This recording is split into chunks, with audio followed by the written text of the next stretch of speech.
Very good evening to all our viewers and welcome back once again to Torrance Oval Abu Dhabi, where we are all set for match number 18. It's UPRO Summer Cup Pro Edition 2026. Evergreen Real Estate going to take on Abu Dhabi Smashers. Abu Dhabi Smashers, of course, are having a smashing tournament so far. No losses to their name. So the confidence is really sky high at the moment. Evergreen Real Estate, they need to make sure they win this game to just ensure they go on to qualify for the next round. Should be an intriguing little contest. Right then, just a short while ago, I was there in the mid with the two captains for the all-important toss.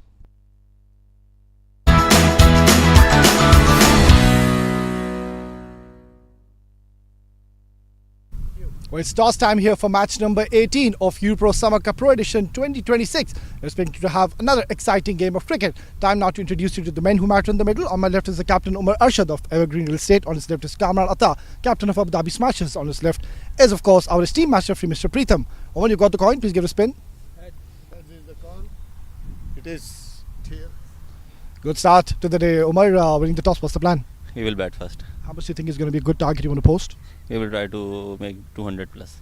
Very important game. You need to win this game to ensure you qualify for the next round. Yes, must win game. We will try to win this game. Well, best of luck. Give us a good game. Thank Kamran toss हार गए जीतते तो आपका क्या mood था? हम लोगों का भी मूड यही था कि चलें टॉस जीते हैं तो पहले बैटिंग कर लें क्योंकि काफ़ी 3 मैचेस हो गए हैं हम लोगों ने पहले बॉलिंग ही की है। क्या लग रहा है आपको? बॉलिंग करनी पड़ रही है, कितना रिस्ट्रिक्ट करेंगे तो ठीक रहेगा? कोशिश करेंगे इनको 150 पे आउट करें क्योंकि माशाल्लाह हमारे जो लड़के फास्ट बॉलर हैं काफ़ी रिदम में अच्छी बॉलिंग कर रहे हैं तो कॉन्फिडेंस हाई है तो इंशाल्लाह आज भी इंशाल्लाह 150 तक इनको पकड़ेंगे। कुछ चेंजेस प्लेइंग 11 में? 1-2 चेंजिंग है। Best of luck, give us a good game. Thank you. Well, that's the news and the confirmation from the centre is that Evergreen Real Estate, they won the toss and they've decided to bat first.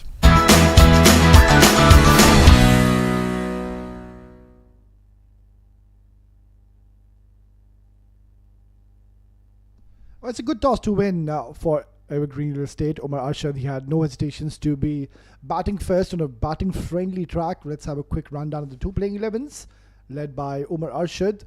Ehsan Tareen, Hafiz Afridi, he had a great start to this tournament. Ikram Janjua, Mohammad Imran Odi should be looking to open. Muzi, another fine talent. Sabir Rao hasn't really got going. Aware Sarfaraz gets a game. Imran Ayaz, Kamran Yar and Taha Malik.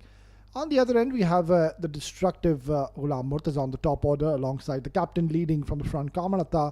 Mohammad Nadeem, of course, was the players of the match in the last game. We have sort of another exciting talent. Umaid Zia Mukhtar is having a great spell so far in this tournament. Wasim Anwar, the left arm spinner. Good to see Zain Butt gets a game. Zishan Bhatti, Farmanullah Mangal and Shehan Dilshan. So you can see both the teams, they've made quite a few changes in this crunch game, of course, for the men in red. Evergreen Real Estate, they would want to ensure they win this game and try to make sure they win this game by good margin as well, because we know how important the net run rate becomes in the latter part of the tournaments. We're going to go down to the business end, just one more league game tomorrow, and then Saturday onwards we're down to the business end. The knockout stages, the quarterfinals will be starting, so plenty of excitement lined up in this tournament. On the other end, Zia Mukhtar, of course, this is what we have been seeing throughout this tournament and of course the season. Zia Mukhtar has been handed over the new ball duty, and rightfully so. I think it's a good move, because he has found a lot of success with the new ball.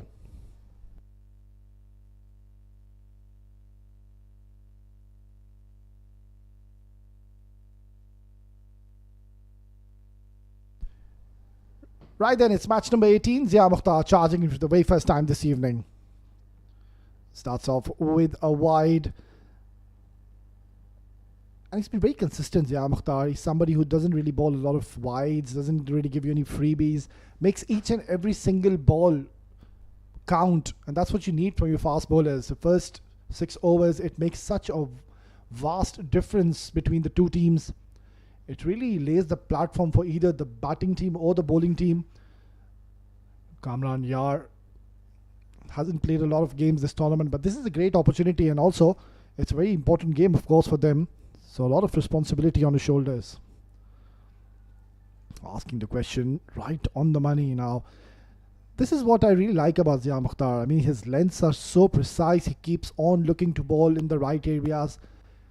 He's not somebody who's wayward. We see fast bowlers, they tend to get a little carried away, because looking at the wicket, you can see there is some grass on the wicket, and that what makes the bowlers get a little carried away, and that's where they try to bowl too quick and lose their line and lengths. But the man on the screen, so far, he's having an impressive tournament overall. Oh, that's a fine shot. Right from the meat of his bat, and Kamran Yar gets off the mark in style. That would have made him really good, because you can see that he's really timed this to perfection. Look at that. Nice feet movement as well, bisecting the two fielders. Gets a boundary. One thing is for certain, it's a really good batting surface. Hardly do we see anything happening on this wicket. It's just that you need to get used to the wicket and adapt to the surface, and then it becomes really easy. Another nice punch towards the offside. Back-to-back boundaries. This is a very positive start here for Evergreen Real Estate. And Zia Mukhtar, he's not finding his right lines. The length was perfect, but excellent balance, and loves playing towards those areas. Looking very confident in the middle is Kamran Yar. Perfect start. And now they've made a change in the field. They've opted to have a deep point in position alongside a deep third man. Now he can bowl a bit more freely. Yeah, good to see some families out here enjoying this game of cricket. It's a lovely weather here in Abu Dhabi.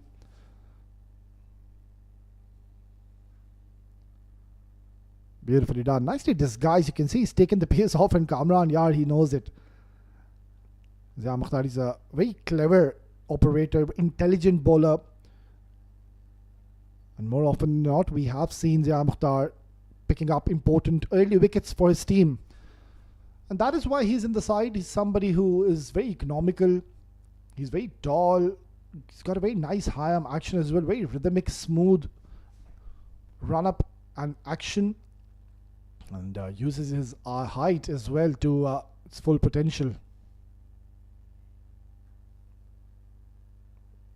Yeah, this is much more like it. If ever so you would want to opt to bowl in those areas slightly outside the 4th, 5th stump channel, might as well have extra protection. That's exactly what he did. So he's having 5 fielders towards the offside and 4 towards the leg side, which are fine leg, short mid, short square leg, and a mid on as well.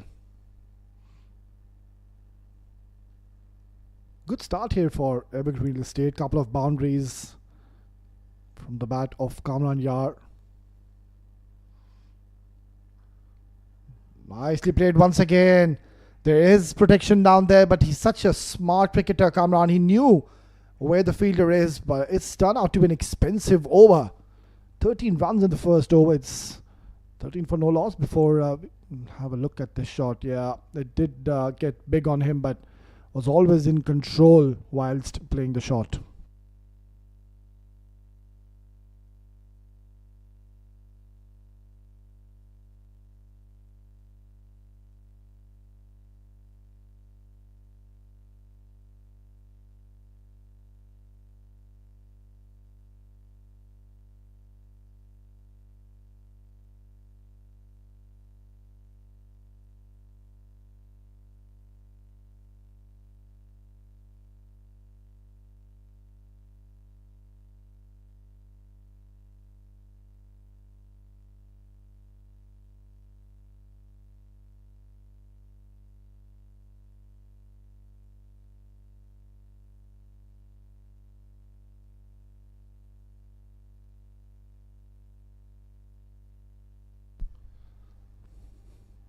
Umaid will be sharing the new ball alongside Zia Mukhtar. Another bowler who does bowl with quite a bit of pace. He's somebody, if ever so there is anything to offer for the fast bowlers, Umaid is somebody who will look to take advantage of the surface. But this wicket, we've already seen Zia Mukhtar in the very first over. The ball wasn't doing anything. It was really coming onto the bat so nicely. So you need to be one step ahead in the game by bringing in those variations early in the contest. Yeah, I know. I mean, fast bowlers, they are very hesitant to be bowling variations in the power play, knowing that it's a new ball. There's only two fielders outside the circle. But in the modern era, I think the game has gone a bit too far. You need to be very smart and switched on. You need to be right on your toes. Oh, he's gotten away. Oh, yeah. In fact, it's been given as a wide. You can see Kamran wasn't happy. And now Umair doesn't seem to be amused as well on the other end. It was a very close call, but yeah, mighty close. But umpire, he thought otherwise, and it's been given as a wide. So it's a decent start. Evergreen Estate, of course, they know it's a high-octane contest for them. They need to win this game to just ensure they go on to qualify for the quarterfinals, which will be starting day after tomorrow.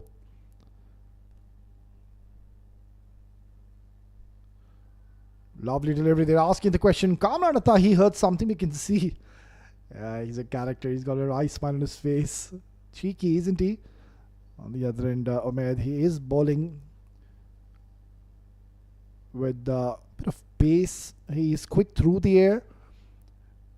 At times gets a little wayward, but then again, you need such bowlers who can really clock somewhere around 130, 135. And Umair, this is one of those bowlers who can certainly generate a lot of heat and pace with the new ball. Slightly uppish, but once again gets a boundary.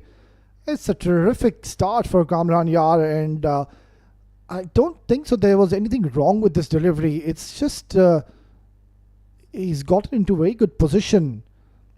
Marginally short and just giving slight bit of width. But Kamran Yar, one thing is for certain, he's very strong in the offside. So if ever so you would want to keep on bowling in those areas, might as well just do what Zia Mukhtar did in the first over, had extra protection down in the deep. But already the two batters, or rather Kamran Yar, is making the bowlers think.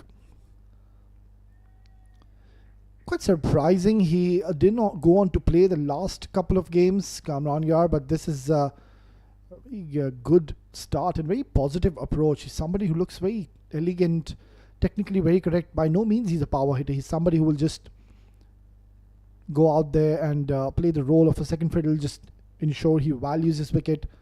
On the other end, Imran Ayaz, I think, will have the license to go hard, try to get his team off to a blistering, fiery start.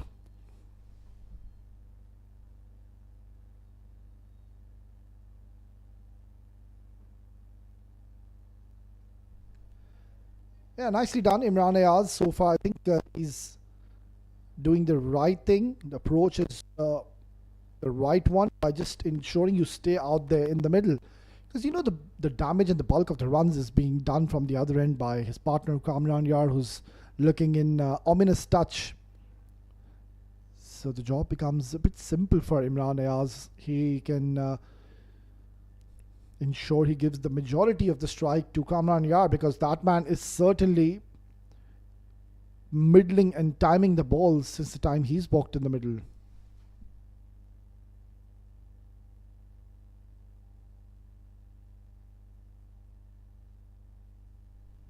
Yeah, just fending on this one. It's a dot to close out. Another good over for Evergreen Estate. It's 21 for no loss.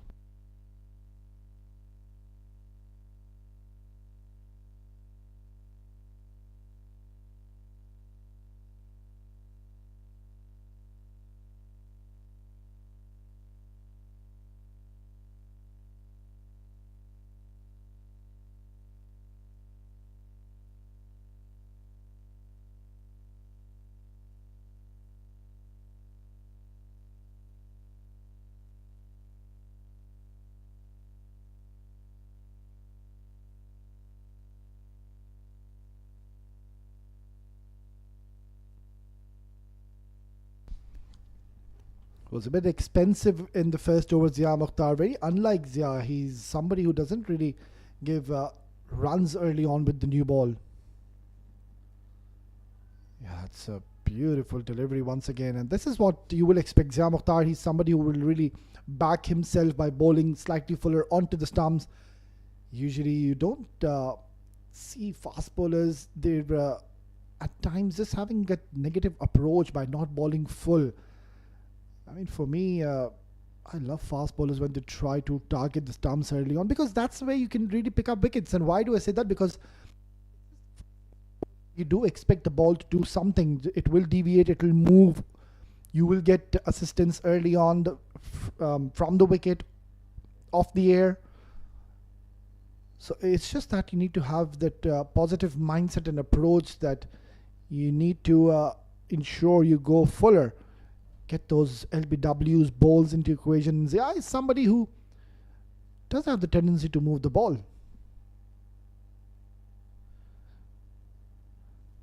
So the idea is right, but quite surprisingly, he's having a deep square leg. I'm not too sure with this kind of a field. So he has a deep point. That's perfectly okay, because we've already seen Kamran Yar. He's somebody who's looking to blast through the offside, but deep square leg with that kind of a line and the length he's opted to bowl so far, I don't think so that is the right approach. But then again, maybe it could just surprise him with the one sharp bumper. Yeah, look at the bounce and the carry he's gotten on that delivery. And that's the reason he got beaten on this delivery. Kamran Yar, they just ballooned off the surface and really surprised Kamran Yar. No signs of dew as of such, so this is good news. The weather has been quite pleasant for the last couple of days, and it is a beautiful evening yet again here in Abu Dhabi. There are quite a few spectators out there. Families, friends are out there watching this exciting little contest between two renowned teams here in the UAE.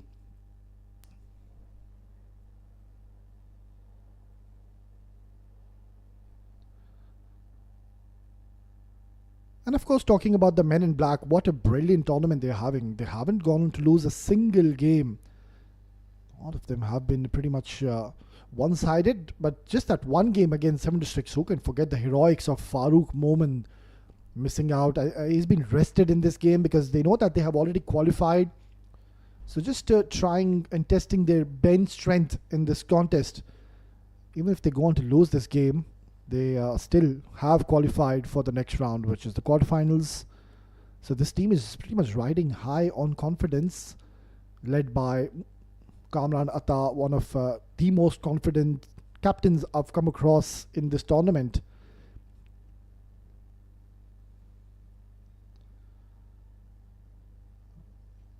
Oh, I think Kamran Atta, he should have gone towards the non-strikers end. Nobody really called, and somebody could have really called and shouted non-strikers end.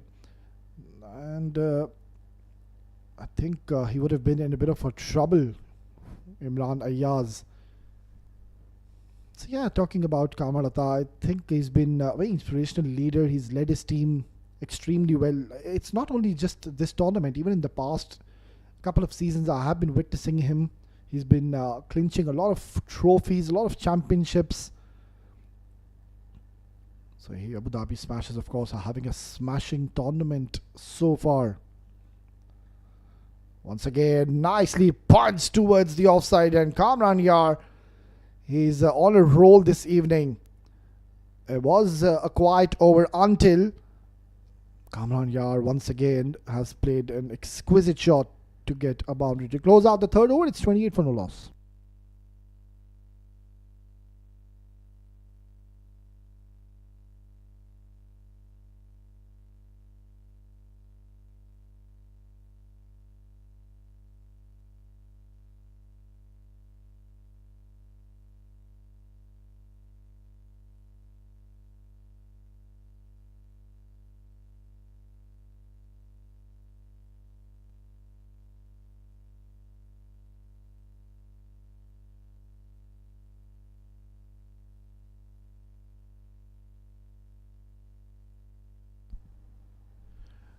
It is a cautious start by Evergreen Real Estate. I think it just has ricocheted off his trousers. Yeah. Umaid as well. He becomes such a lethal bowler on his given day when he is in a good rhythm. He does too bowl with a lot of pace and venom. He's the latest addition in this side. I haven't really seen much of Umaid, but he's been mighty impressive in the last couple of games or so. Beautifully done. But this is very smart approach by Umaid. You can see Imran Ayaz just showing his cards way too early, trying to dance down the ground and using his feet. But that's why Umaid, he was smart enough to really just surprise Imran Ayaz with one sharp bumper. And Umaid is somebody, I did mention that he bowls with a lot of pace. So when you have that raw pace, I think it's blessing in disguise. You can always surprise the batters with the sharp bumpers. This is Apesh. Could be the first wicket going down. Oh, would have been an absolute stunner if ever so. He would have held on to this. Now could be a run out as well. Not the best of throws though, but Imran Ayaz, I'm not too sure with the shot selection. Yeah, he did get his hands onto the ball, but just couldn't grasp it. So Imran Ayaz gets a life. Umaid was on the verge of picking up the first wicket of this innings.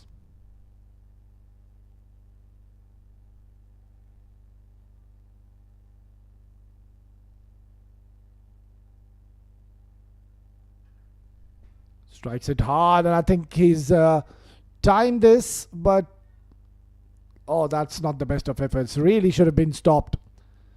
What could have been a couple of runs, it's in fact converted into 4. So they need to be a little switched on. The fielding hasn't been all that good in this tournament for Abu Dhabi Smashers, but that should have been stopped. I think no excuses whatsoever. So they're off to a really good start here, Evergreen Real Estate. Tremendous striking. This is really good batting. And now the runs are coming from both ends. Umaid trying to go for the Yorker, trying to go for the glory delivery, but there was an element of risk. The risk was it could have been a full toss, which was eventually, and Imran Ayaz striking it hard, going down the ground. So they're up and running. The men in red are looking in great touch. They know it's an important game for them. They're playing against an unbeaten team, mind you. Abu Dhabi Smashers alongside, I think 76. No, I think 76. They've lost one game. I need to go and have a quick check. What a shot! And this is the problem. If you give width, you're asking for trouble. And what a fine shot to close out. Another good over for Evergreen Real Estate. Yeah, clearing his front leg. And always a safe shot to opt. It's 42 for no loss after 4.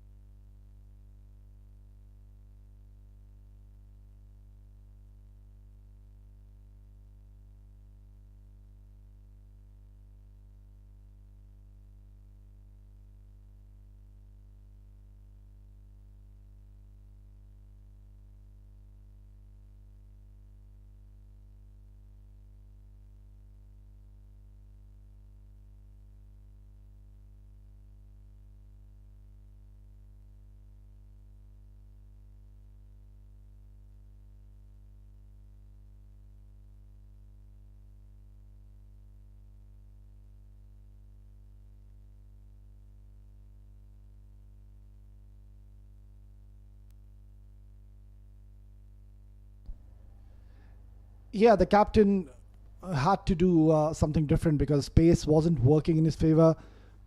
Zia and Umaid, both of them, couldn't really land the ball in the right areas. And we're going to see Wasim Anwar for the very first time. Another fine spinner, and he's gotten a breakthrough for his team on the very first ball he's bowled. And jubilant is the man, Wasim. just the thinnest of edges. Yeah, he knew it. Even the batter just straight away walked off. And that is a big wicket. Shown a lot of promise, but will have to depart in the 5th over. It's 42 for 1.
To bring a spinner in the power play has worked in the favor of the captain Kamalata.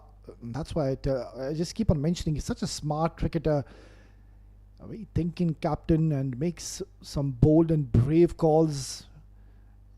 I think that was the right move. He didn't wait for the 6 overs, got Wasim Anwar early in the contest, and he's picked up an early wicket as well. This is Apesh, and what a start here for Hafiz Afridi. And this is the problem against somebody like Hafiz. The margin of error is really minimum. You can see that it wasn't all that short. It's just that he's manufactured a shot out of nowhere.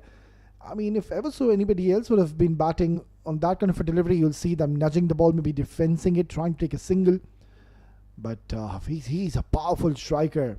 Rock back at the back foot and gets a boundary to start off his innings. Once again, short, and it's been pumped, but there is protection. Will get a couple of more runs to his tally. So it's a very interesting move. Usually you see Hafiz Afridi, he comes on to bat pretty much late in the contest where there's only 6 to 7 overs remaining. That's his job. That you just need to go out there and blast the innings, blast the bowlers, beg your pardon. So in this tournament, he's been given a big responsibility. He's usually come out to bat at number 3, number 4, and he did find success in the opening game. If I can recall, he scored 70 odd runs and was brilliant, of course, with the ball too. So you really need such cricketers in your team. I mean, you won't expect them to go on to win each and every single game for you, but they're match winners. Somebody like Hafiz Afridi, Mohammad Irfan of 7 districts, then Hamid Khan, that name too comes in my mind. They're cricketers who will perform maybe in a couple of games out of the 5 games, but those performances, when they go on to get those runs and perform, their team gets through the line and they win games for the teams. Nicely bowled. Just slower through the air, but nicely dealt in the end. End of over number 5. It's 49 for 1.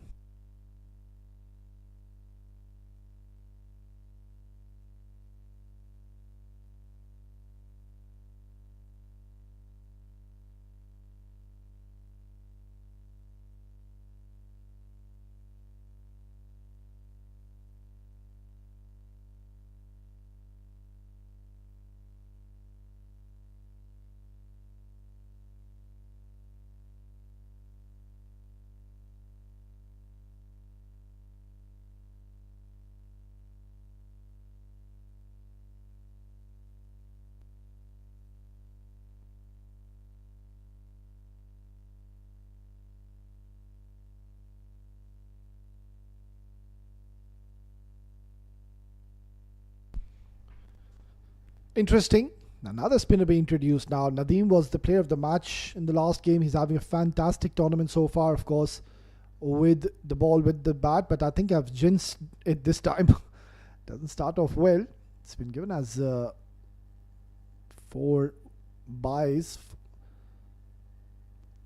So not the best of starts by Nadeem. Very interesting shot selection there. Hafiz Afridi, usually don't see him just trying to switch hit the bowler. It's going to be an interesting little contest because he won't really hold back, Hafiz Afridi. He will go hard. He's somebody who you won't expect to really carry the innings, stabilize the innings. He'll just go out there, blast. That is his role defined in this team. He's very severe against the spinner especially, so this is not going to be easy for Nadeem. And alongside Wasim, so Kamran Attar realizing there wasn't much happening with the 2 fast bowlers he opted to bring in. Oh, that's crashed. Asking for trouble with this kind of a field. You can't bowl all that full. Yeah, that's right in the slot, and Hafiz Afridi, the lovely flow of the bat. And always wanted to play it aerial, intentionally going over the top of the fielder. Gets a boundary.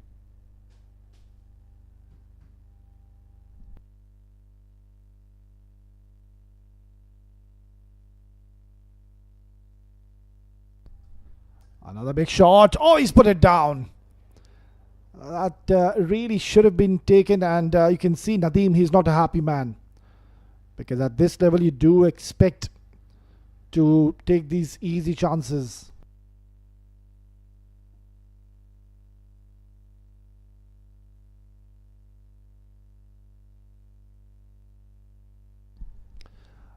What a catch. Nadeem, I think he's gotten lucky on that occasion because it was full, it was in the slot, but Imran Ayaz, unfortunate for him, he's hit it straight into the hands of the fielder. Nadeem now too gets into the act, gets a wicket for his team, so it's a double blow. Wasim striking, and now Nadeem getting the opener out. So both the openers are now back in the hutch, and the power play is done and dusted. It's 58 for 2 after 6.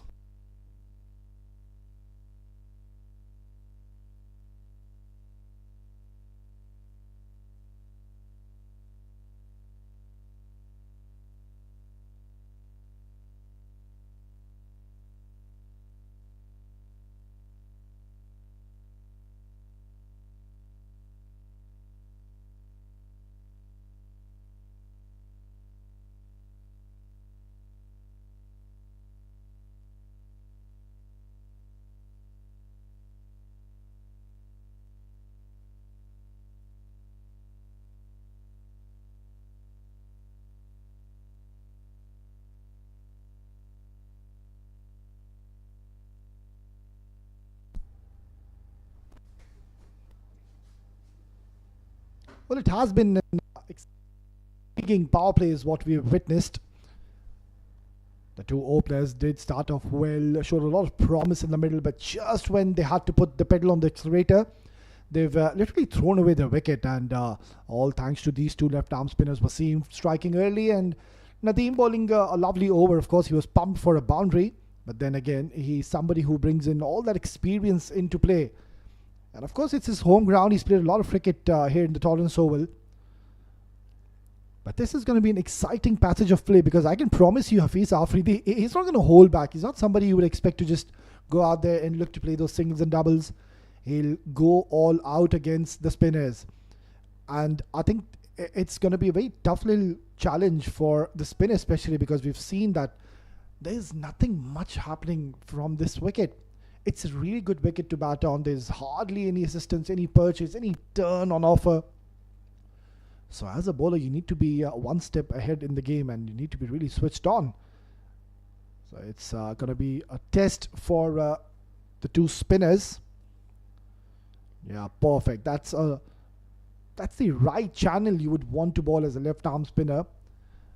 But yeah, I mean, I just keep on saying it's such a good wicket to bat on. I mean, it's really a blessing for these batters to get those big runs. We've already seen quite a few hundreds. Beautifully bowled. Lovely delivery once again. Wasim, he's somebody who's got a very swift, nice rhythmic action as well. A little side arm, but then again, it works in his favor, and also he's got a very deceptive arm delivery as well. Most of the batters don't read the one which comes in sharply towards the right-handers. Yeah, that's not the best of shot selections. You're asking for trouble. There was an element of risk, too close to cut. And I think he should consider himself lucky. Imran Odi has been given a new role this match. He usually comes out to open the innings for his team. Now let's see if this decision pays off in the favor of Evergreen Real Estate. On the other end, he's really rushed into this over. I mean, he's already bowled 5 deliveries in a jiffy. And he's given only 1 run, so would want to finish off the over strong, which eventually he does. Excellent bit of fielding by Umaid. Couple of runs in the 7th over. It's 60 for the loss of 2.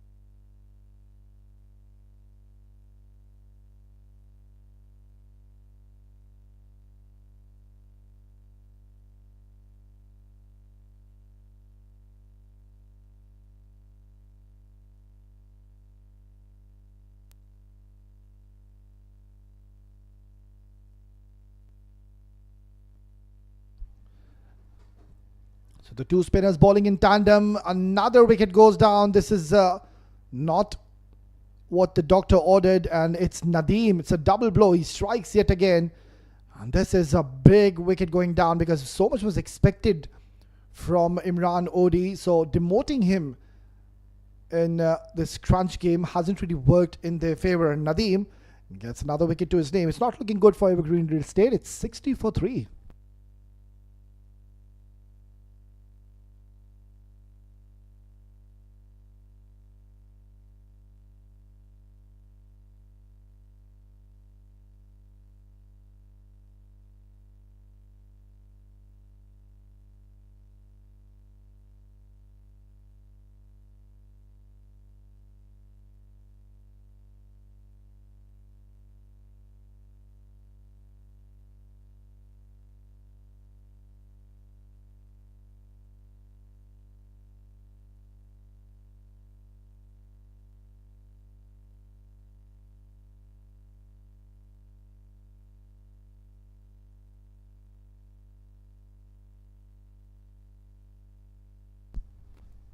Well, things aren't looking all that bright at the moment. They've lost 3 of their important wickets now.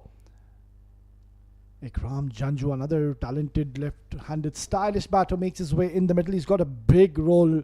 He's got a big responsibility from this stage. And I think they're now in a desperate need of a partnership. And I don't think so Hafiz Afridi on the other end will hold for too long. He will look to go hard against the bowlers. And I don't think so Nadeem and alongside him Wasim would mind that the batter will look to go all out against him. So it's a very good start after they were put into bowl first. Umar Arshad, the captain, winning the toss, wanted to bat first on a friendly batting track, which I believe was the right move. But and also they got off to a really good start. I mean, they were 58 for no loss. And now they're 61 for 3. So they're losing wickets and losing very quickly. And this is what they have to offer. Every time we see Nadeem and Wasim bowling in tandem, they make life really difficult for the batters. Both the bowlers are pretty much alike. Both of them, they really like to fire it onto the stumps, and at times they do have the ability and the capability to surprise the batters with those arm deliveries. Another quiet over so far. Just the one wide that he's bowled. But look at the accuracy. And this is what they bring These two, Nadeem and alongside Wasim Anwar, very precise and consistently will look to target the stumps. Beautifully ball. That's a top class over by Nadeem. It's 61 for 3.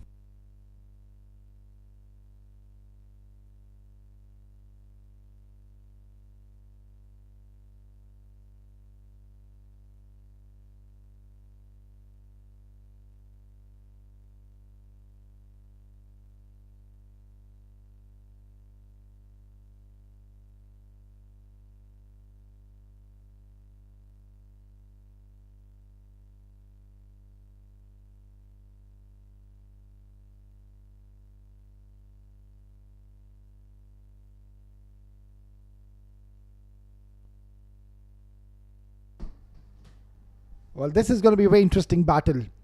Hafiz Afridi, he will look to go big against Wasim Anwar. Yeah, trying to be a little cheeky out there. He's got a wry smile on his face, but needs to be extremely careful. You need to have a really good eye to be playing these kind of shots. These switch hits brings a lot of risk as well. Now that has been hit hard, but there is protection. Zia Mukhtar, he's got a rocket of an arm. So yeah, at the moment Abu Dhabi Smashers, they're having a smashing tournament so far. I mean, they've already gotten 3 wins under their belt, 6 points to the points table. They're riding high on confidence. They're the number 1 team so far in this tournament, led by Kamran Attar. Of course, they've made a few inclusions, a few changes in this contest where they know that they've already qualified. So just trying their bench strength. Good to see that Zain Butt, he's gotten a game. Brings in a lot of excitement and experience. And as we speak, there is a thick outside edge. Not the most convincing of ways to open your account, but gets 2 eventually. So Ikram Janjua, he needs to ensure he tries to build up a partnership. That is the need of the hour. They need to stay at least for the next 6 to 7 overs, if ever so they go on to be aggressive. At this stage, losing a wicket, you're really going to put a lot of pressure to the next batters walking in. And the way he's bowling Wasim and alongside his partner Nadeem, I think Kamran Attar, I wouldn't be surprised if ever so he can opt to have a slip in position. Yeah, why not? Because you're having an upper hand in this contest. You're bowling extremely well. Your bowlers are doing a fine job for you. They're bowling in those teasing, nagging lengths. So yeah, you could be having that aggressive attitude and try to go all out against these batters now. That is a brilliant stop. Excellent fielding. End of over number 9. It's 65 for 3.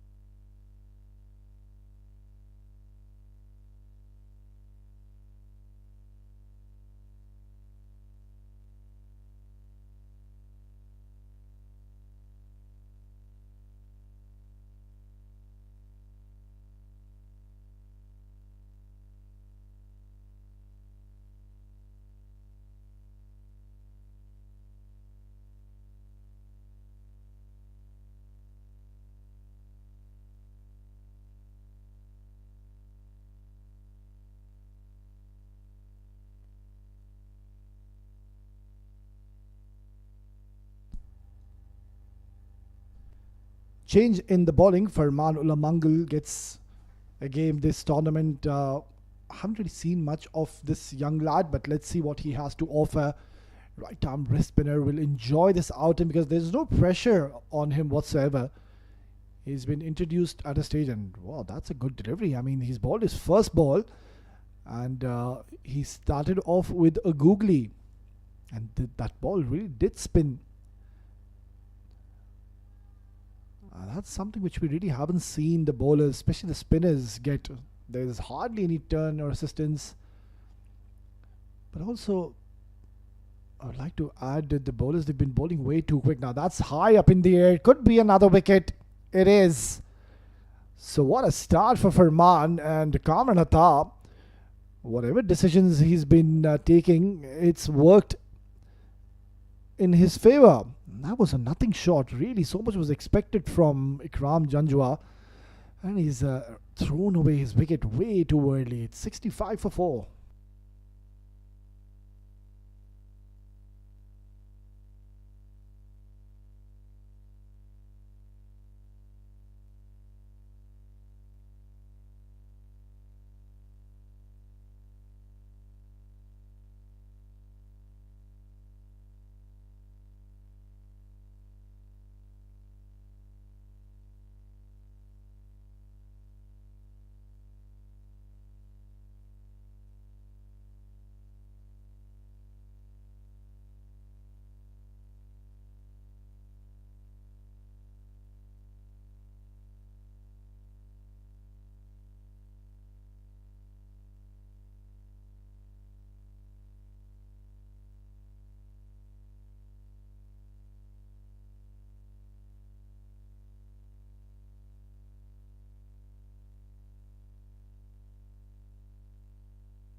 Well, the captain, he's made his way in the centre. He's got a big responsibility now on his shoulders, but this is such an impressive performance yet again. The bowlers are doing a fine job and they have delivered so far. He's been really switched on. We need to give a lot of credit to Karman Atta. Whatever decisions he's made so far has been working in his favour. 4 down and we're just into the 10th over, so Evergreen Estate, they need to stitch up a partnership. Again, a googly. Now, talking about Umar Arshad, he's somebody who has a lot of experience. I've been seeing this man for the last couple of seasons or so, and he's somebody who has a very positive attitude towards the game. He's a real fighter, and I've seen him win games for his team. And surely they need the captain to go big and score runs for his team. Very fearless and a courageous cricketer, Omar Arshad, and he comes in and walks in with a lot of confidence. You'll never see pressure on Omar Arshad. Be it any situation of the game, he likes to really take those challenges and is always up for a fight. He's a warrior, and good to see Omar Arshad back in this tournament, and he was missing. I didn't see him in the last couple of tournaments or so. Maybe just had a niggle, was injured, but he's done extremely well on regards to his fitness as well. Now that's a big shot, not in control though by Hafiz Afridi. Now Omar Arshad, he just needs to ensure he stays out there in the centre. We'll continue the chat after this. Over 67 for 4.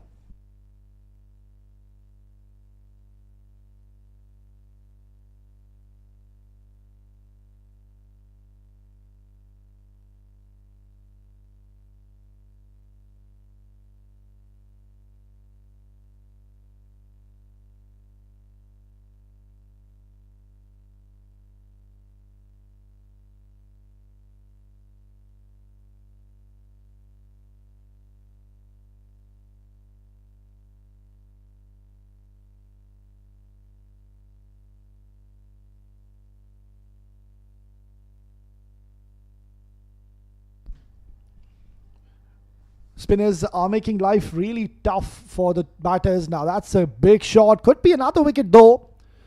And he holds on to it. Now Hafiz Afridi, that was the problem. The situation of the game didn't demand this kind of approach from Hafiz. But that's the way he plays. If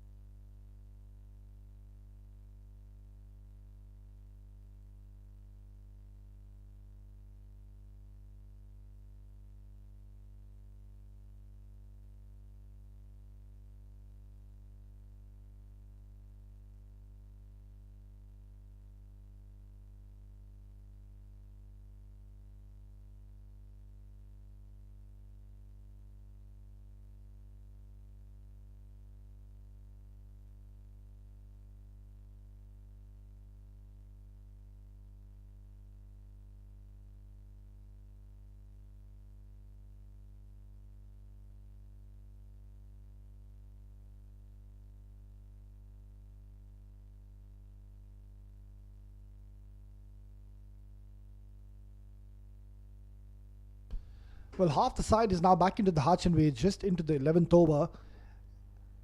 And it's not that the wicket has really helped the bowlers. It's just that the players have been playing those rash shots and literally have thrown away their wickets.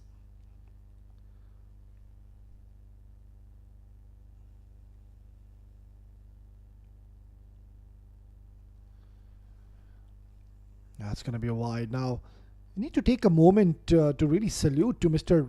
Bharat Shonak, the owner, who's really turned his vision into reality by building the Abu Dhabi Smashers from the scratch. I mean, just a year ago, nobody really heard their name, but now I think they're one of the most competitive sides. And it takes a lot of dedication, leadership, and countless hours of the effort which Sir Bharat has put into this team. And of course, despite he's been based in UK, his commitment to developing and supporting these talents in Abu Dhabi has been remarkable. The passion, the persistence, and the belief he has really laid the foundation for his cricketing community. Yeah, nicely done, Omar Arshad. Very sensible in his approach. So yeah, I mean, a big congratulations, of course, to Bharat Shonak on creating something truly special. And these are special cricketers. They haven't lost a game, by the way, in this tournament. The unbeaten side, Abu Dhabi Smashers. And will be only a single to close out the 11th over. It's 71 for 5.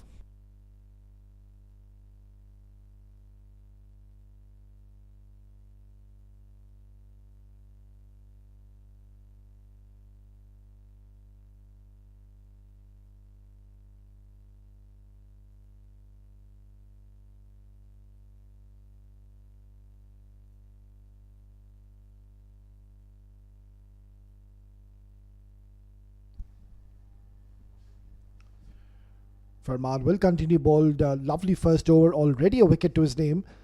And we've already seen him bowl quite a few googlies, which most of the batters, they're not really reading his hand. Beautifully bowled. And this is what they need. They need to stitch up a partnership. At least get somewhere around 152. Give something to your bowlers to bowl at. So far, they're having an upper hand in this contest. The men in black, the batters, none of them has rather taking responsibility on their shoulders, knowing it's such an important game. The projected score is somewhere around 129, 130, which is not going to be enough against Abu Dhabi Smashers. They bat so deep. Even though they've made a few changes, Prithvi misses out. He's busy with the UAE camp alongside Yayin Kinran.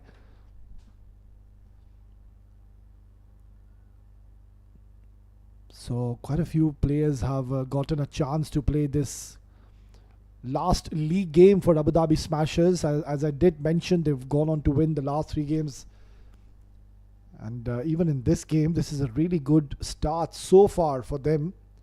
Bowling has been mighty impressive. And yeah, who can forget that game against Seven Districts? I mean, Seven Districts, they were on the verge of winning the game. Now this has been put down and Farman has dropped a dolly. It should have been taken, really. No excuses. Yeah, you can see the shake of the head. He knows he's let that go. And you can't really drop Omar Arshad. a powerhouse. He can really tear the bowling apart. So gets a life. The captain Omar. Beautifully played. Nice punch down the ground. Looks very elegant. Omar Arshad whenever he's playing with a straightish bat. Somebody who's technically very correct. Has been a consistent performer.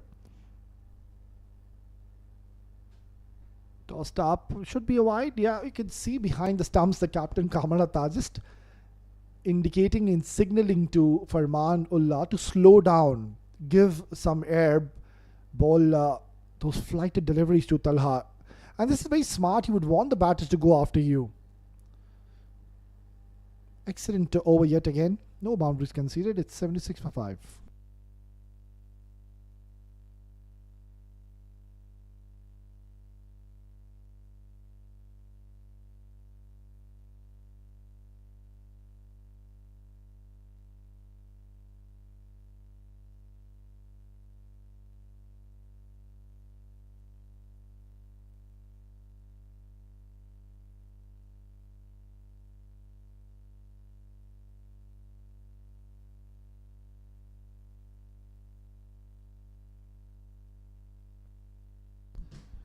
Nadeem will be bowling out. His 4-over quota has been mighty impressive in this game.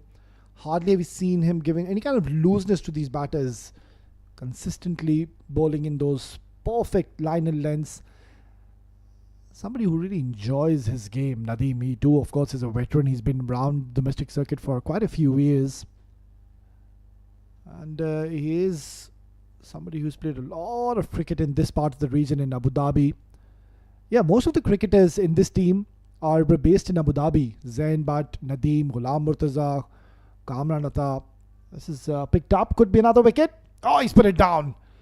And Nadeem is not going to be happy, man. Don't want to be looking at him at this stage. Because he's bowling his last over and he was on the verge of picking up a 4-for. But at this stage of the level, I think should have been really taken.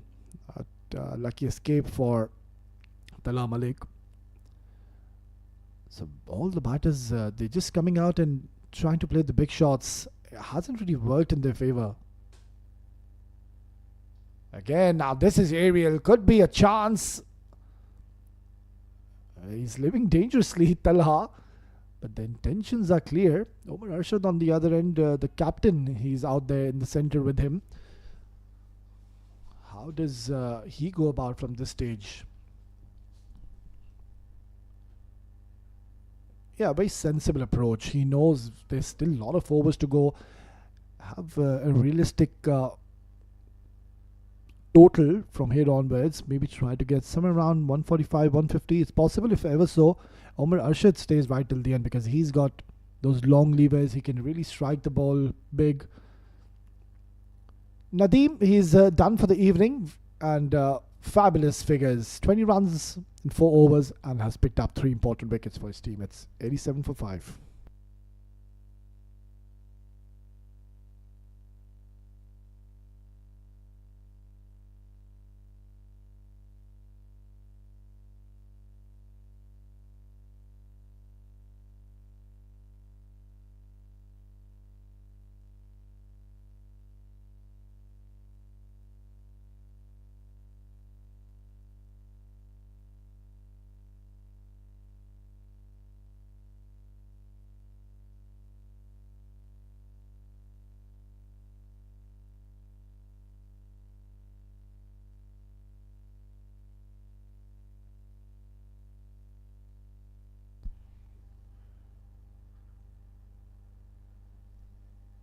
Economical spell by Farman Ullah has gone on to pick up a wicket in his first over. Spinners have made life really tough for the batters. They're not really able to get hold of these spinners now.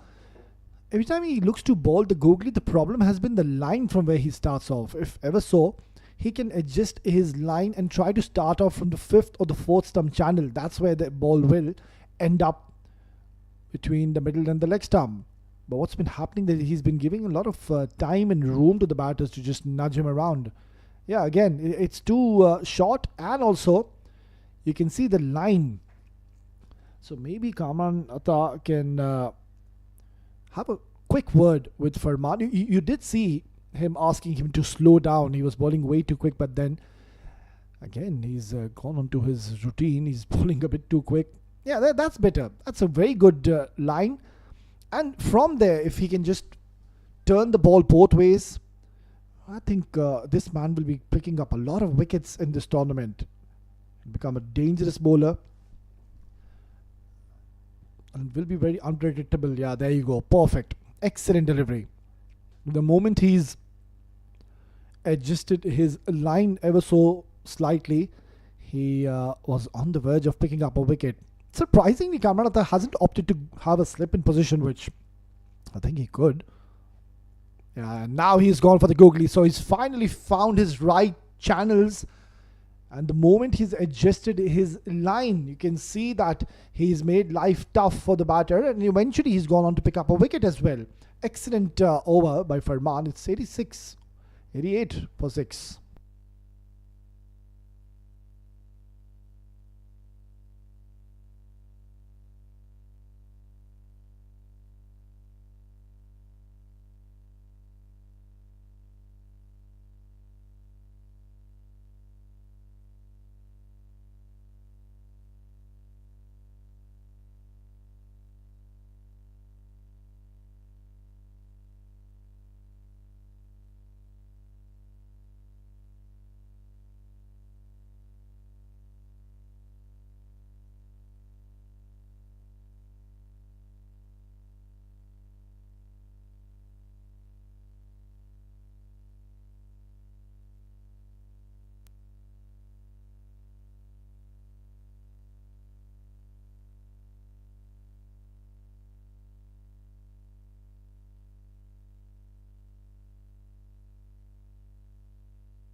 Well, Mozi wouldn't have expected to come into bat where there's still 6 more overs to be bowled, and that's all because the spinners, they've created havoc in the middle. They've run through the top and the middle order batters, and now the tail is exposed way too early. So all eyes now on the captain Umar Arshad. He's the lone warrior. He'll need to stay right till the end to get a respectable total. At the moment, it's been a struggle as to what we have witnessed. Wasim Anwar, he's now being reintroduced into the attack, will be looking to bowl out his 4 over quota. So yeah, I mean, they've all been so precise with those line and lengths that they've bowled, making life tough for the batters.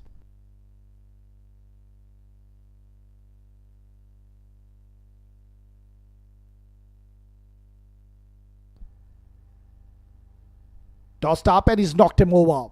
Beautifully bowled. It's a short stay for Muzi, and he came out with an intent to really go after the bowlers, and I'm not sure if that was the right approach, but what a beautiful ball. You can see that he's given some air and he's really enticed the batter to go for a big shot. It's another wicket going down. It's 89 for 7.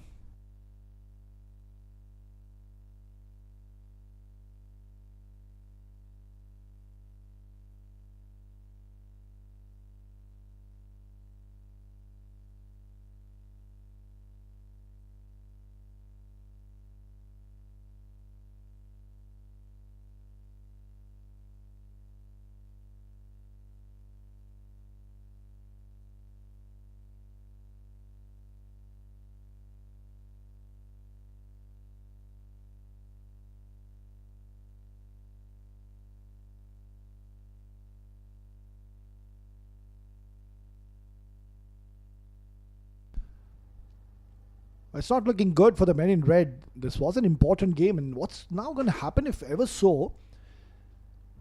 It's too early to say, but then again, if ever so they get bundled out and not going to play their allotted 20 overs, what's going to happen? That Abu Dhabi Smashers, they'll have a great chance to chase it down quickly, and that will put a huge dent on the net run rate of Evergreen Real Estate. They do have a win under the belt, but they're on a serious verge of losing this game by a big margin. Oh, that's a very good delivery once again. We've already seen plenty of talent in this tournament. Some new teams, some new faces, of course. I think for me, the the team which has impressed all of us here in this tournament has been Gorilla 11. And there's plenty to talk about them, which we will after this over. That's the way, and Wasim Anwar is done for the evening. Excellent figures. 89 for 7.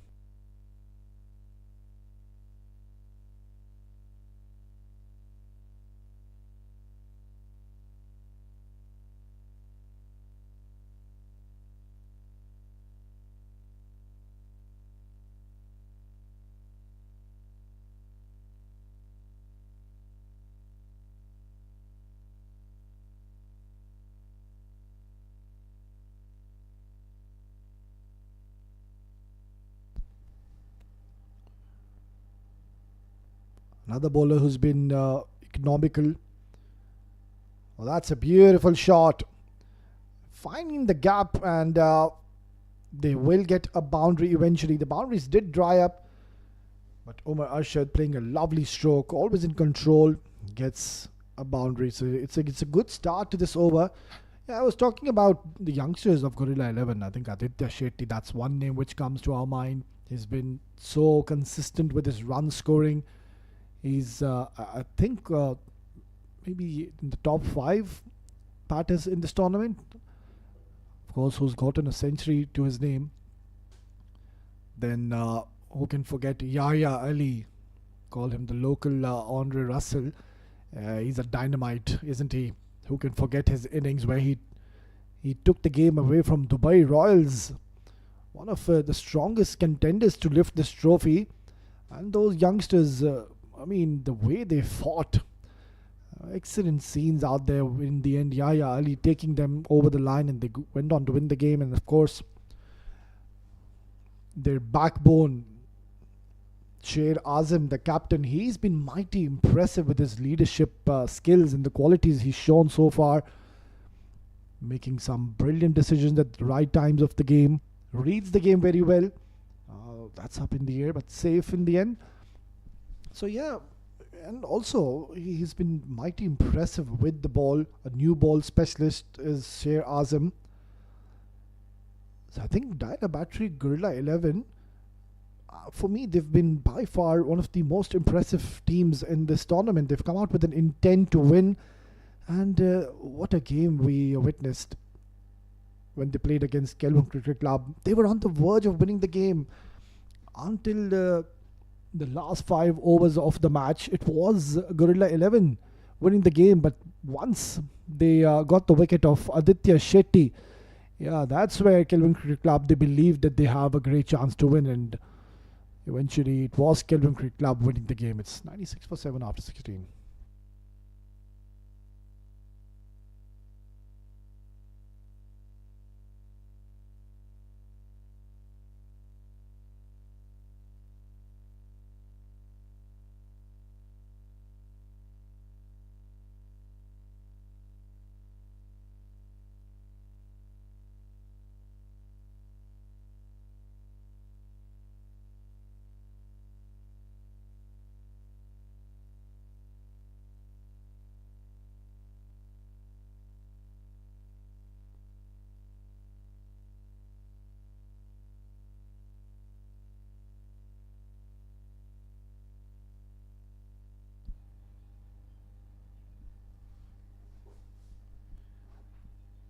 Zia Mukhtar has been reintroduced into the attack. They're asking the question. It's a loud appeal. He's pleading to the umpire, and the umpire seems to be unmoved.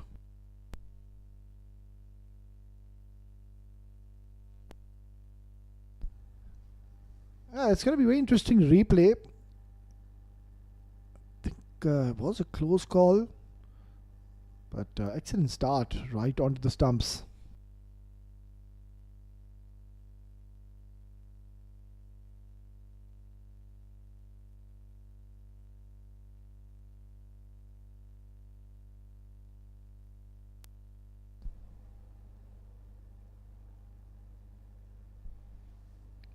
Uh, Excellent bit of wicket keeping behind the stumps. Kamran Atta has surely saved 5 wides for his team.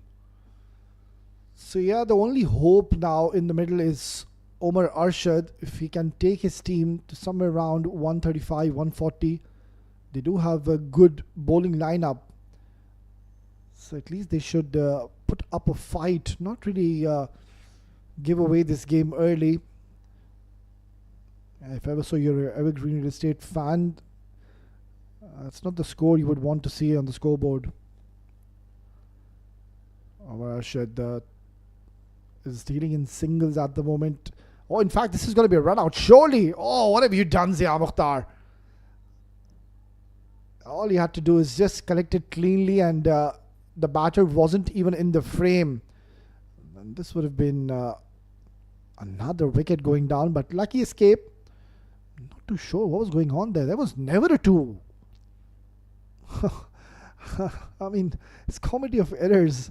The batters trying to take a very risky double, and then Zia Mukhtar missing out such an easy run out. You do expect much more from these cricketers.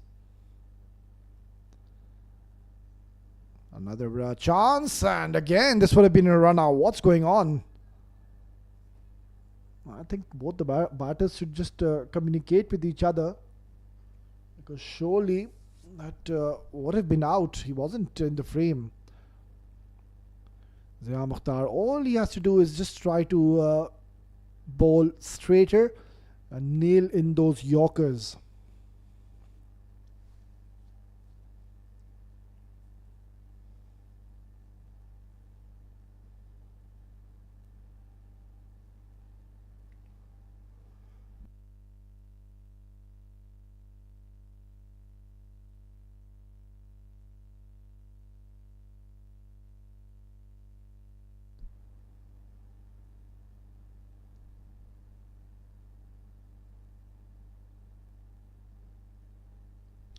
Oh, very close to the leg stump now. All the last 3 deliveries we have seen has been an event.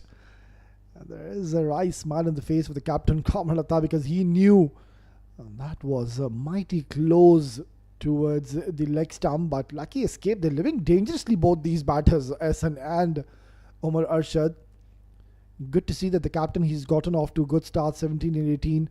But the only problem is that he's been losing his partners on the other end. Nobody's taken the responsibility to go out there and build an innings. They've been literally coming in and throwing their wickets. Oh, that's a fiery delivery. It's a snorter from Zia Mukhtar.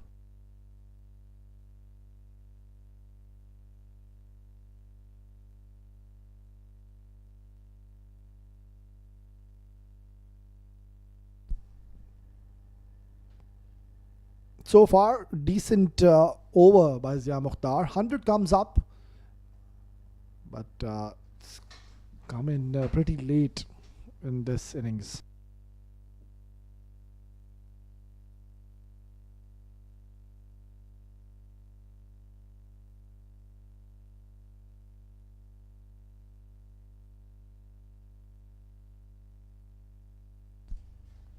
Yeah, backing away now. This could be a soft dismissal, surely. And Nadeem has taken a lovely catch. I just assumed and thought that he's lost his balance whilst he was trying to take the catch. But then he had to readjust, and I think he's done well in the end. Takes a lovely catch. That's the 8 wicket down. And they're on the verge of getting bowled out here. It's 100 for 8.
Yeah, finally, he eventually did go on to pick up a wicket. Some disciplined bowling by Zia Mukhtar, well deservedly picked up a wicket of Esentarine, and Umaid is now reintroduced into the attack. Starts off with a low full toss. But yeah, so much was expected from Evergreen Real Estate. They started off really well. And I think they lost 2 wickets in the power play, but they did have runs on the board.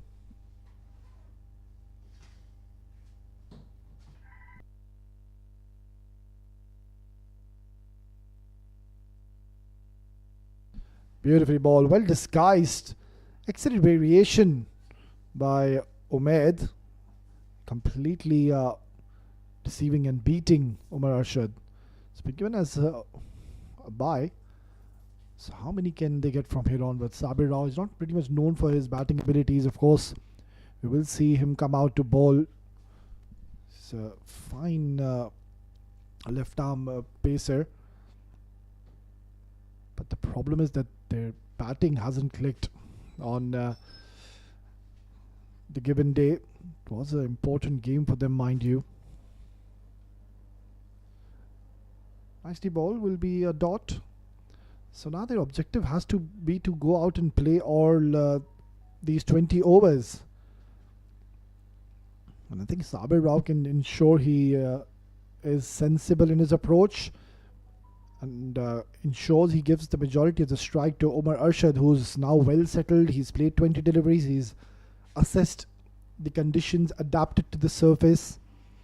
This is where he can make a bit of difference for his team, get those important runs. Direct hit, and he was a goner again.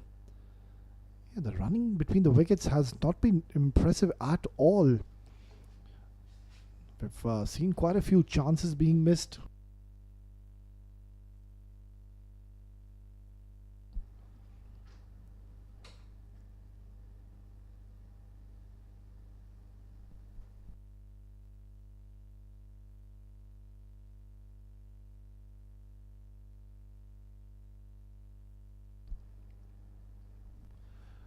Nicely bowled and equally well played. Dealing in singles at the moment, boundaries and sixes. That's something which we haven't seen in this inning so far.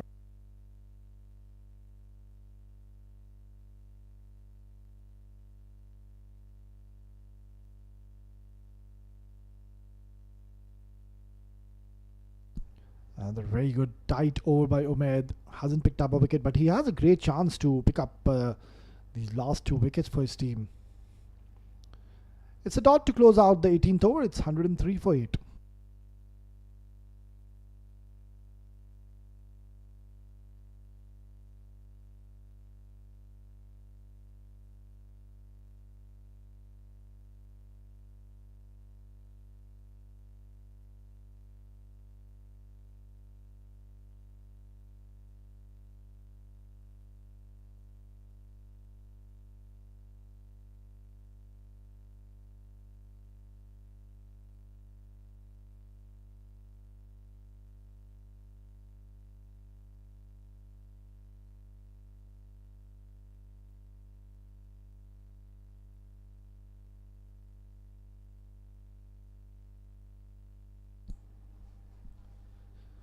Zia Mukhtar, rightfully so, will be bowling the penultimate over. Will have a great opportunity to knock the captain, Umar Arshad.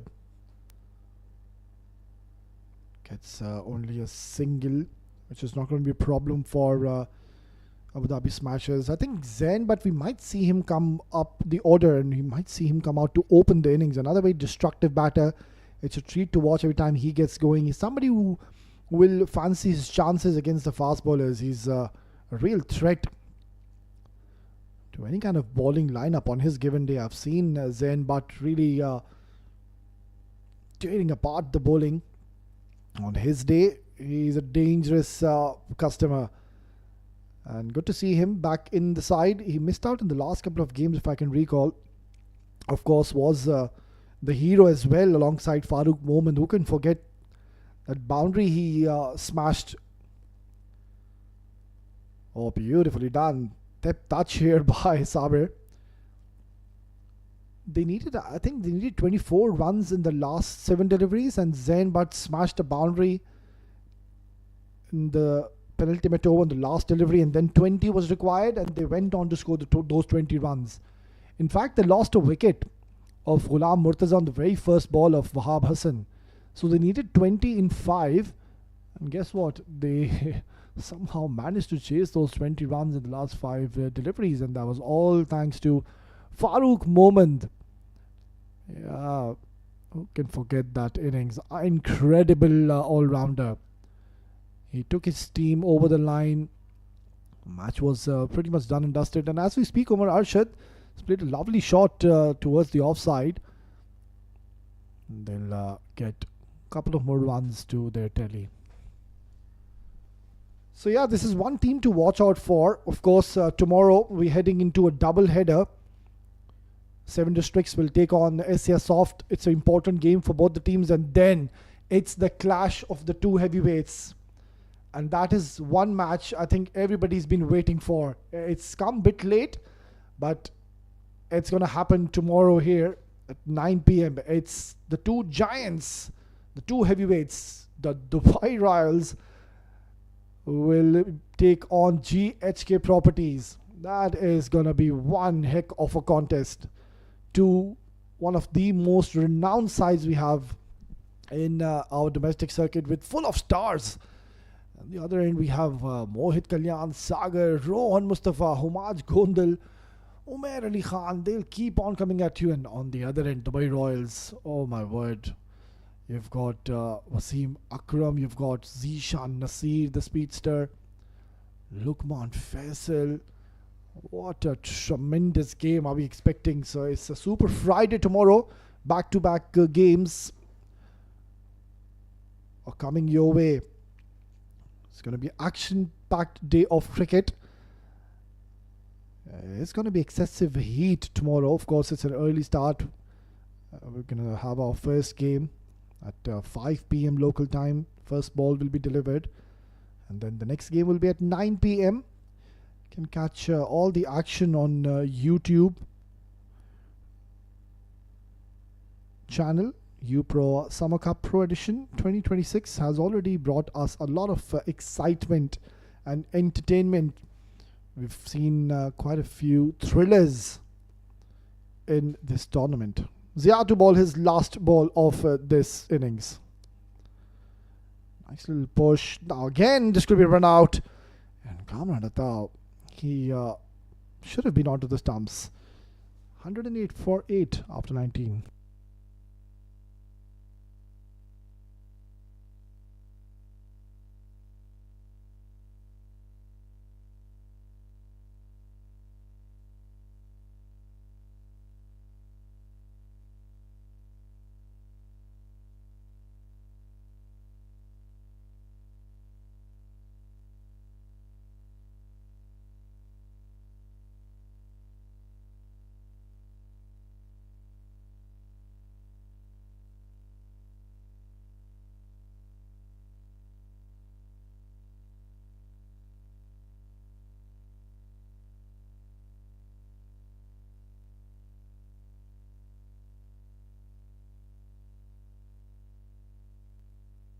So not many runs on the board. That is not what you would have wanted to see and desired if ever so you're a fan of Evergreen real estate team. They've really outsmarted them, the men in black. Lost the toss though, and they wanted to bat first as well, but bowling first I think has paid off in their favour. They've gone on to pick 8 wickets and they've scored just 108 runs. That's not enough on this wicket. I think it's going to be a very tough ask for the bowlers of Evergreen Real Estate to defend anything below 130, 140, which I think it's pretty far from this stage. Could be caught and bowled. It is. Takes a clean catch. And Omar Arshad, the captain, departs too after getting a good start. He needed to go big, but then the ball got big on him eventually, and a straightforward catch to a bed. It's 108 for 9.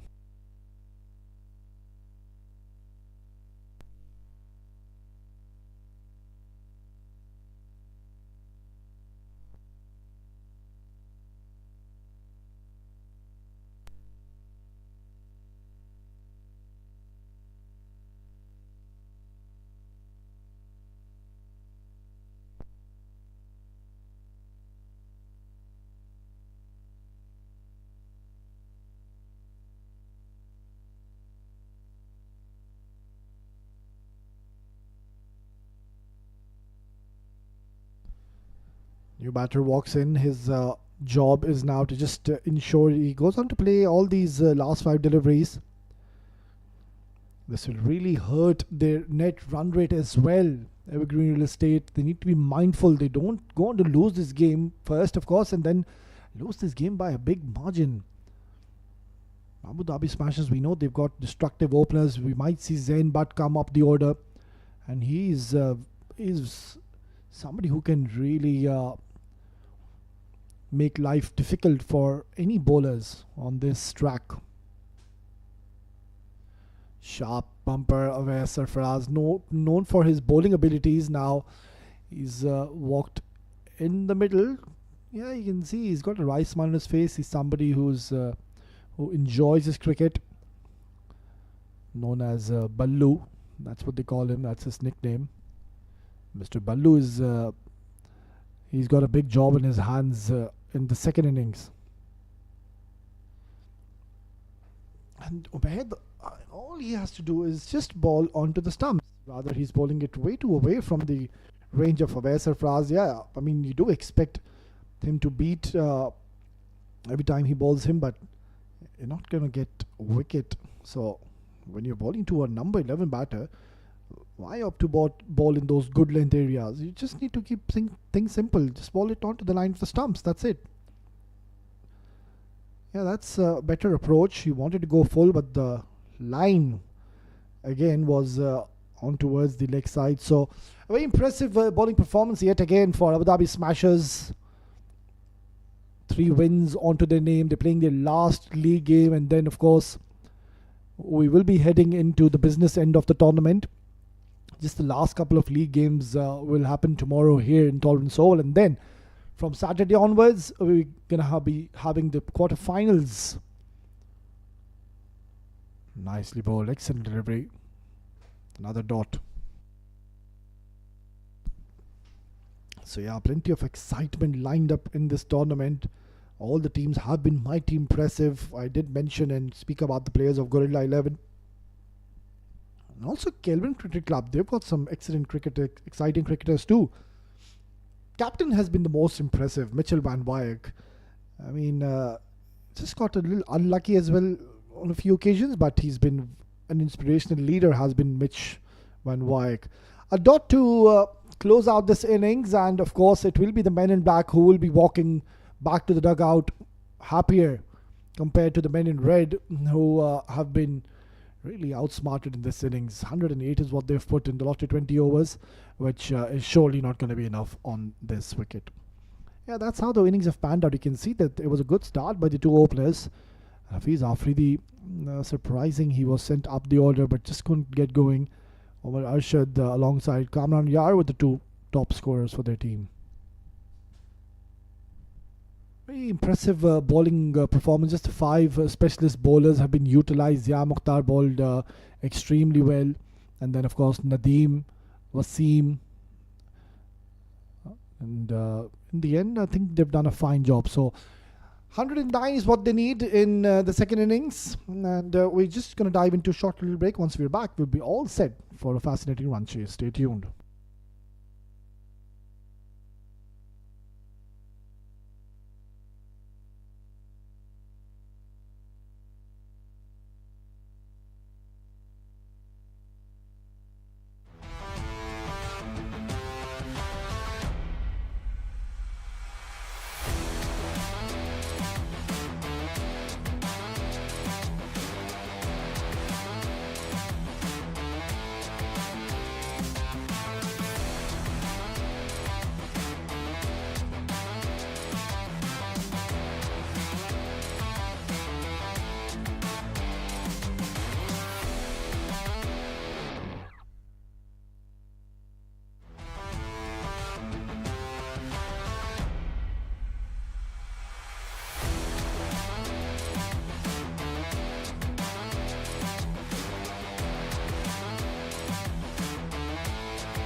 Welcome back, viewers. First innings done and dusted. Not many runs on the board. Some very disciplined bowling by, of course, the spinners. They made a vast difference when they came out to bowl. And I think it was a very good decision by the captain, Kamalata, because he introduced spin in the power play, because the first 4 overs, there were no wickets to be lost. And they had runs on the board. So it just completely changed the complexion of the game when the spinners were being introduced. So yeah, there you go. No surprises. It is Zain Butt. He's come out to open and he is a fierce striker of the ball. If ever so Zain Butt gets going, we are in for some fireworks and a lot of entertainment here in the Tollens Oval, because this man is a beast. And when he hits, it stays hit. So this is going to be a very exciting little passage. And the chase is on. Yeah, opting to bang in short. And he is known as a power hitter. His role in the team is defined. Just go out there and just enjoy your outing. You need to go all out against the bowlers, and more often than not, Zain Butt ensures he gets his team off to those fiery, blistering starts. He's been a regular member, of course, of Abu Dhabi Smashers for quite a while now. Adds a lot of value, an asset to have in the team is Zain Butt.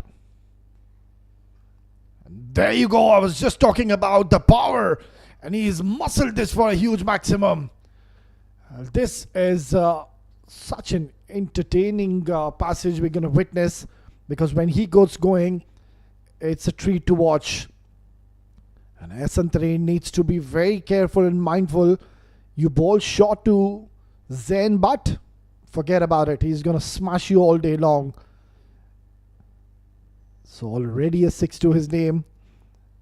And this is what he brings onto the table. This is what he has to offer. Zain Butt is a severe striker of the ball, will look to go hard against the bowlers. Asantharin is under the pump. Nicely bowled, equally well played. Good delivery, just adjusting his length ever so slightly. So I was just mentioning on regards to that boundary he hit against 7 districts. I mean, that was such an important 4 runs he got for his team. And he also came out to bat at a situation where there was immense pressure. The match was gone from their hands. They were on the verge of losing that encounter. But then all of a sudden, Zain Butt and Farooq Momin, they had different plans. They were there for a fight. They were up for the challenge. And they accepted it with both their hands. And they went on to win that game.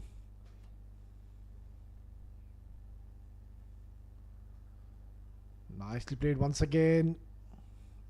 Bit of a footwork there by Muzi. So he's up and running, Zain Butt. Surprisingly missed out in the last couple of games, if I can recall. He really should be there in the team. He's somebody who gets his team off to flyers. Gets into those 30s and 40s very, very quickly. And on the other end, I think Saurav too has been mighty impressive in this tournament. He's been scoring runs for his team consistently. But today, I think he will have no pressure whatsoever. The required run rate is below 6 runs per over. 102 is what they need. And they'll try to chase this down quickly, I believe.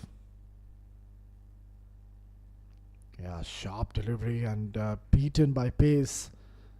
Long follow through as well by Asantharin. Had something to say to Saurav. Yeah, he's charged up. He's putting in the extra effort. Somebody who gets a lot of movement off the air.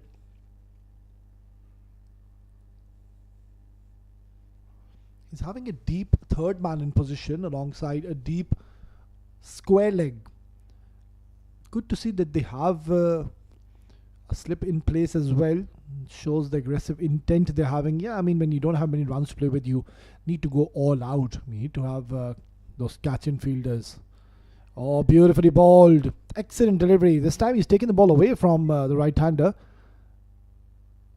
7 for no loss after 1.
I think this is a really good move. And the captain Omar Arshad trying to take a leaf out of the notebook of Kamran Atta. He did the same where we saw the first 4 overs, the fast bowlers, they weren't really getting their right lines, didn't really ball in those desired channels and were expensive. I think it was 38 for no loss in 4 overs. And then when the spinners were introduced, they made life very difficult for the top order batters, for the middle order batters, and they just ripped through the top order. In the end, I mean, the spinners, they had such a great little outing. It's going to be Awais Sarfaraz to be bowling the second over alongside Tareen. Oh, this is punched nicely, rocked back at his back foot, and Zain Butt smashing this once again. And he's not allowing Awais to settle on his very first delivery. Look at how deep he's gone to his crease. It's not all that short. It's just pure class and timing of Zain Butt. And this is why I keep calling him a very dangerous customer, is Zain Butt. Beautifully ball. That's an excellent delivery. Almost getting the better of Zain Butt. So this is going to be a challenge for Awais Sarfaraz. He has a deep mid-wicket, but I'm telling you, if Zain Butt gets it from the middle of the bat, there's no point even having any fielders that side because he hits it really, really hard. But needs to be a little careful and mindful at the same time not to go across the line. That's the second time I'm seeing Zain Butt trying to play across the line. Could have easily been out if ever so. Awais would have balled onto the line of the stumps.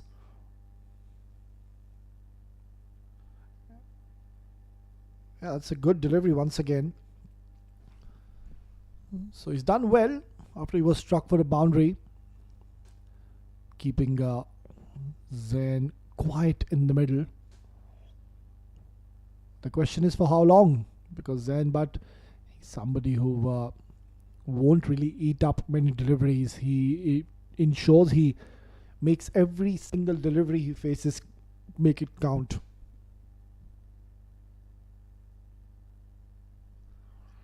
Asking the question, it's a loud appeal. Turned down by the umpire. So yeah, every time he's looking to play across the line, you can see that he's not looking all that confident. Not too confident, I mean not really comfortable, beg your pardon. So this is a really good start by Awais Sarfaraz so far. He's given only 4 runs and then he's bowled 4 dots on the trot.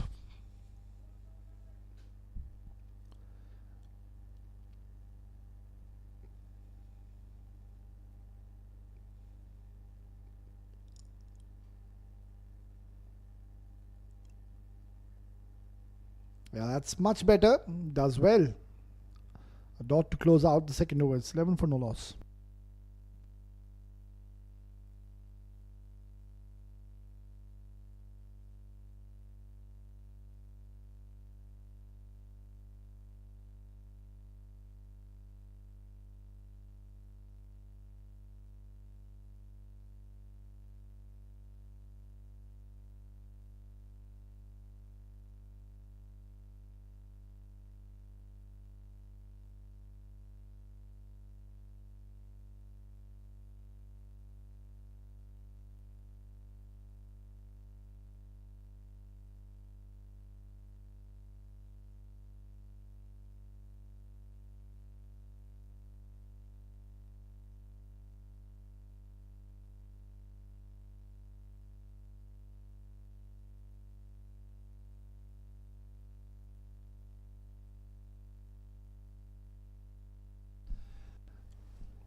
Well, he was pumped for a huge maximum in the first over, but did extremely well. Asantarine bowled pretty well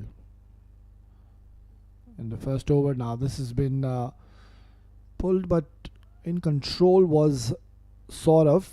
This is a great opportunity for both the batters to get some runs under their name. There's no pressure of any sorts. Still a slip in place. That's good to see.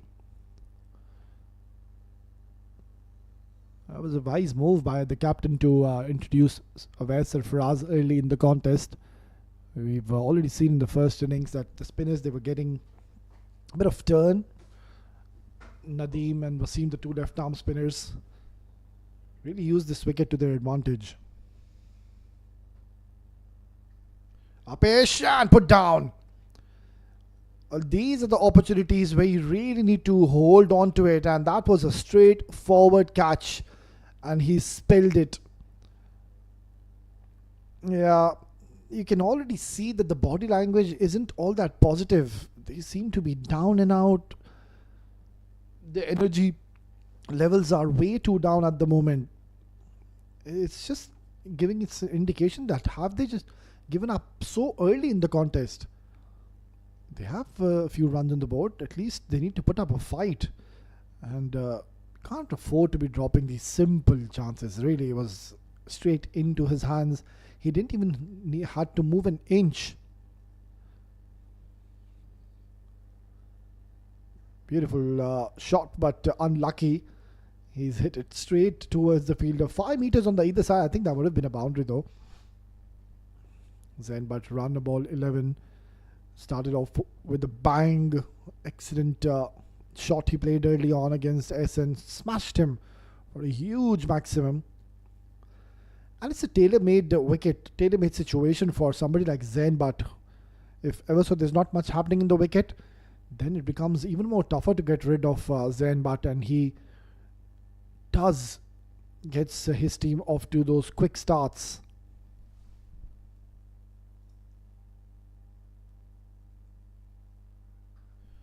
Oh, this has been pumped down the ground. Muscled. And Zain Butt, I did mention he's a fierce striker of the ball. And I think that has come right off the middle of the bat. So he's enjoying this little outing out there, Zain Butt. Asantarine, you can see now he's not really getting his right lines. Even the length hasn't been on spot.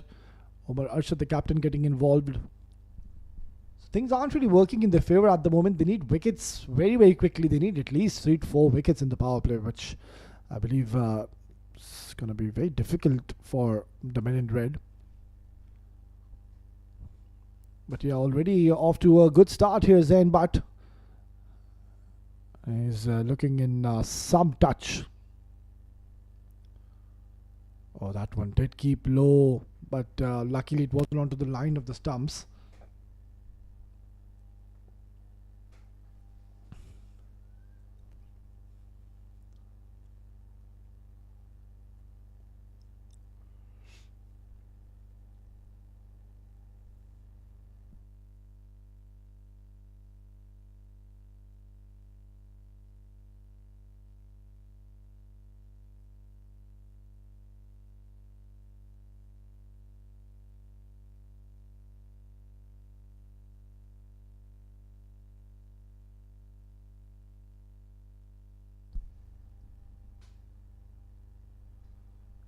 Nicely bowled and equally well played by Zain. Takes a single to retain strike in the next over. It's 17 for no loss after 3.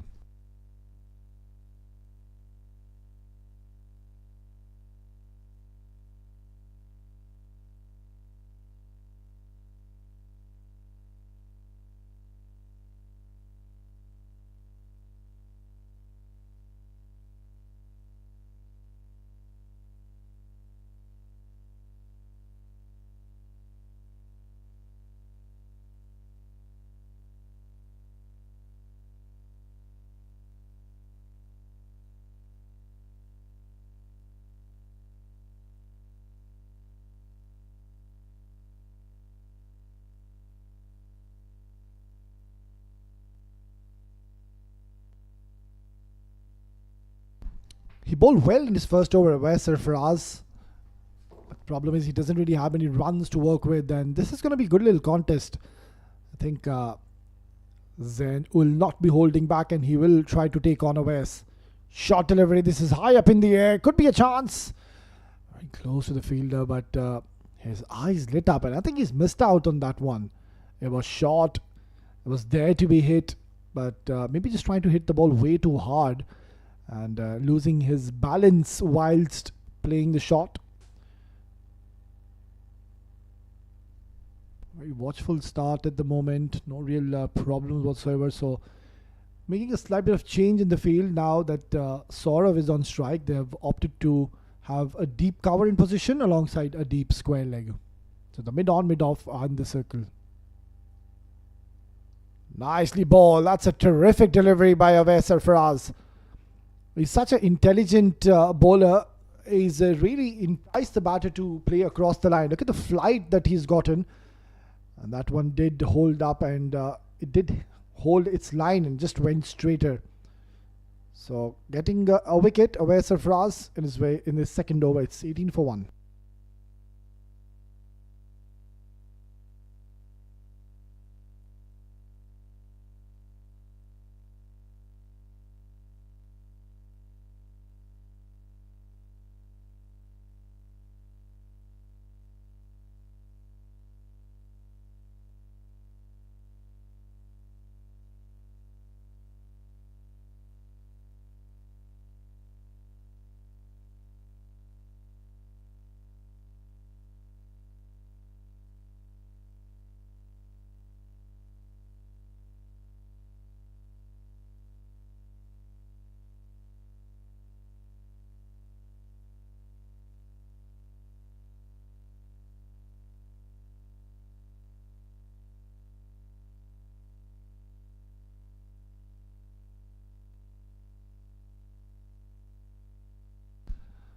In comes the captain, Kamalata, who's having a great run, of course, with the bat, with his captaincy as well. He's done exceptionally well so far.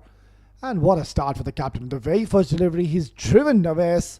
It's a lovely little push, just pure timing. And look at this ball go. Yeah, look at this. He was always in control. Kamalata, the captain, gets off the mark with a stylish boundary.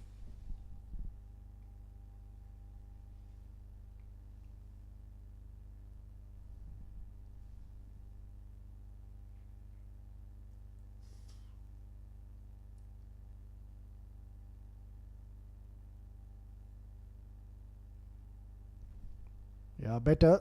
Slightly quicker through the air as well, and Kamalata respecting the good delivery. Having a smashing tournament so far at the Men in Black, of course. 3 wins onto their name already. They're on the verge of registering another victory, which will put them on the number 1 position in the points table.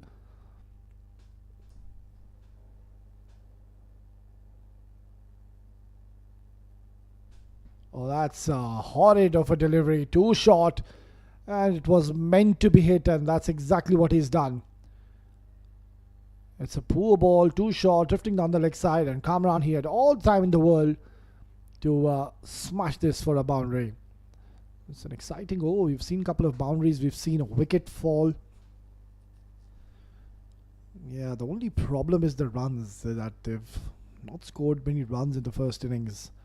Just 83 more required, no pressure of any sort on these batters. They've gone down. The energy levels are pretty low. Nobody's really chirping.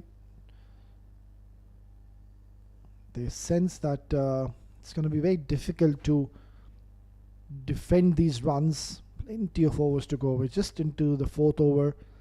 And they're batting extremely well at the moment. Yes, they lost Saurav. That was a big blow. But they bat very deep. So now they're having a deep cover and a deep point. This is a very interesting field setup. I don't really see that much often when the left-arm spinner is bowling. You have a deep cover and a deep point in position. And he's bowled it onto the leg side.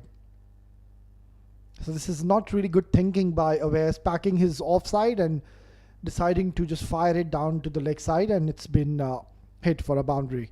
30 for 1 after 4.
They're off to a good start here. Abu Dhabi Smashers just losing 1 wicket, but they have runs on the board. Zain Butt has done the bulk of scoring so far. Three will continue, and rightfully so. He's done well in the first 2 overs that he's bowled.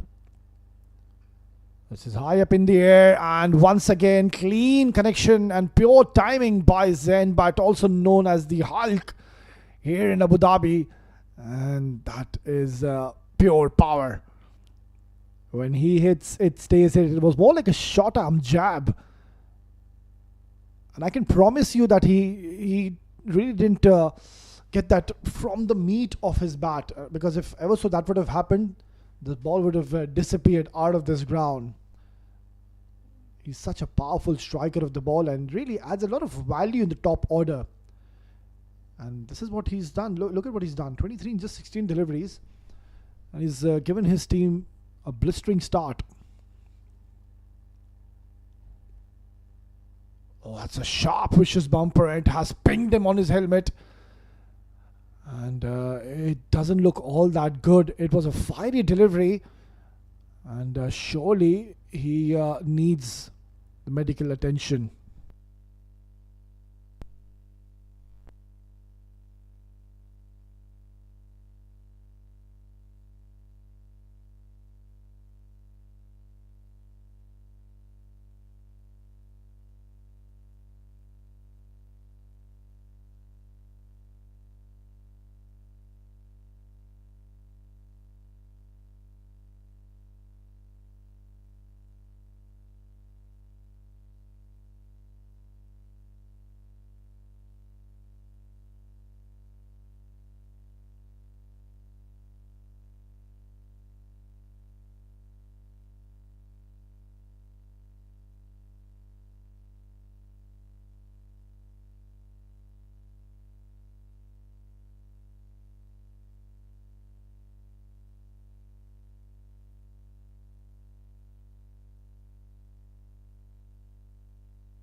Well, Zain Butt has been retired hurt, and I hope he's okay, because that was a vicious delivery by Ehsan Tareen. It really pinged him on his helmet hard, and he's done the right thing.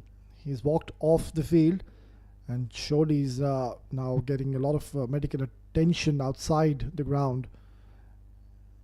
I wish him a speedy recovery. Right then, Shehan Dilshan is the number 4 batter who's just made his way in the centre. Very unfortunate that they've lost to Zain, but the way he was batting, he was taking the charge, and he was really timing the ball so well. Got his team off to a really good start. Now Shehan Dilshan, he can enjoy this little outing, no problem, no real pressure on them whatsoever. Kamratha, I don't think so he's going to be holding back. He will look to go hard. That's the way he plays. That's his natural gameplay. He's somebody who will take the bowling on. He will look to play those aerial shots, will deal in boundaries and maximums. He's been a consistent performer for Dhabi Smashers. Beautifully played. Nice shot. Just opening the face of the bat, guiding it for a single. So yeah, just a reminder for our viewers, tomorrow it's going to be an exciting day of cricket, with a lot of action-packed cricket, back-to-back games coming up your way. Of course, the first one, SCSOF taking on 7 districts. That's a good one. SCSOF need to win their last game. 7 districts, they've done exceptionally well so far in this tournament. And then it's the heavyweights taking on the last game. That's a big one. It's a mega event. Dubai Royals will take on GHK Properties. GHK Properties, of course, we saw yesterday they won the game convincingly. It was a pretty much one-sided encounter against Kelvin Cricket Club. And that is one team, GHK Properties. They've been clinching so many trophies lately. The last 3 to 4 years, that team has really developed, and they've got some quality players, a lot of top all-rounders in their squad. They're playing their semi-final today in one of the local tournaments back in Sharjah Cricket Stadium. Wish them all the best. Nicely done. Very smart approach by Kamran. Just using the pace and guiding it towards the third man for a boundary. Depth touch here. As in banging in short. I'm not too sure if that was the right approach with this kind of a field setup.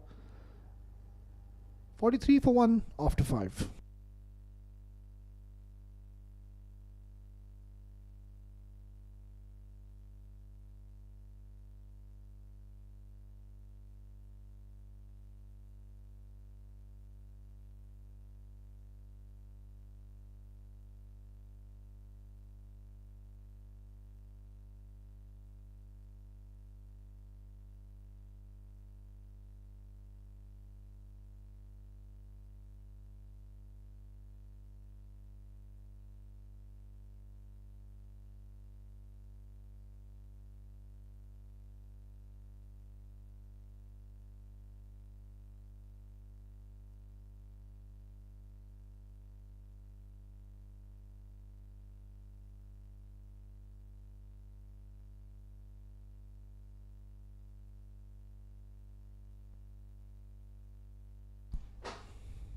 .43 for 1 after 5, just the last over remaining in the power play. Kram Janjua.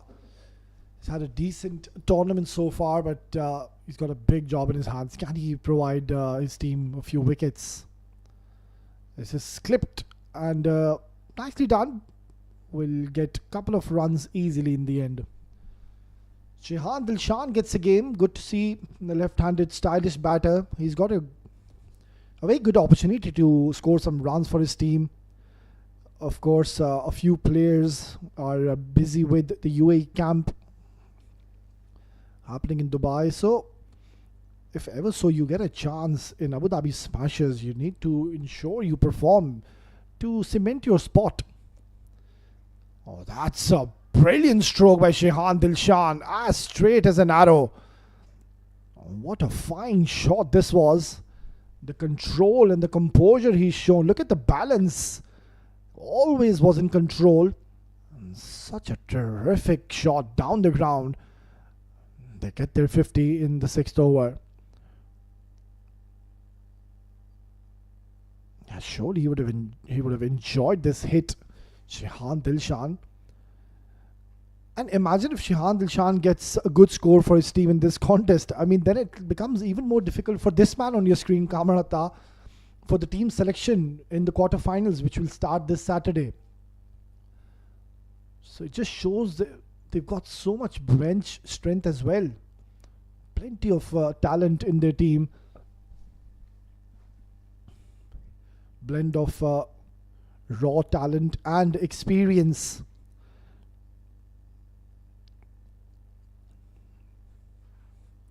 So already a lot of runs on the board, just the 1 wicket lost. Evergreen Estate, they're on the verge of losing this game by a big margin. That will really put a lot of dents on their net run rate that we know plays such a vital role.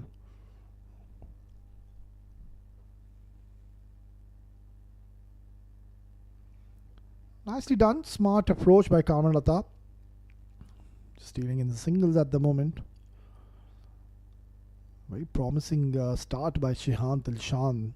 Played a lovely shot down the ground, and fast bowlers, they hate getting smashed down the ground. It's not the best of the feelings, I can promise you. Ikram Janjua, he's somebody who does swing the ball but doesn't really have a lot of pace though. Well, this is high up in the air. This could be the 2nd wicket. And Hafiz doesn't drop. So it's a short stay for Shehan, and he will be gutted with himself because it was there to be hit. It was short. But just getting the top edge of the bat, and good catch by Hafiz in the end. It's 53 for 2.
We had a great outing in the first innings, of course, with the ball, Wasim Anwar. And not just this game, he's been getting a lot of wickets lately in this tournament. And of course, with a very good economy, doesn't really give a lot of runs, very miser.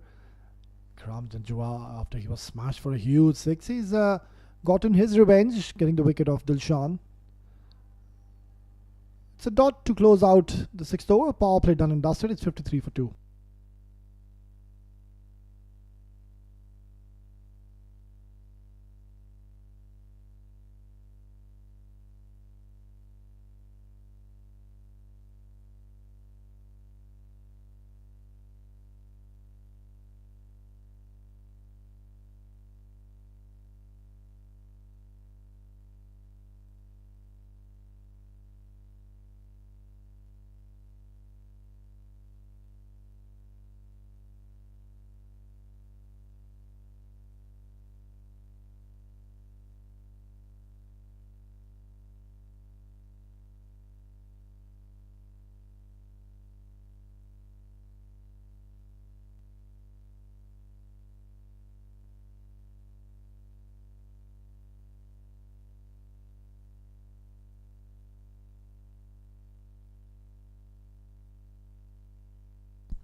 New bowler Sabir Rao introduced straight after the power play. I think he could have bowled with the new ball. Very surprising that he didn't go on to bowl with the new ball. He's a new ball specialist, and if ever so you would want to defend this low total, you would always want your ace premier bowlers to bowl with the new ball early in the contest and pick up wickets. But yeah, the captain thought otherwise. Required run rate is just 4 runs per over. It's at the moment pretty much one-sided encounter we're witnessing.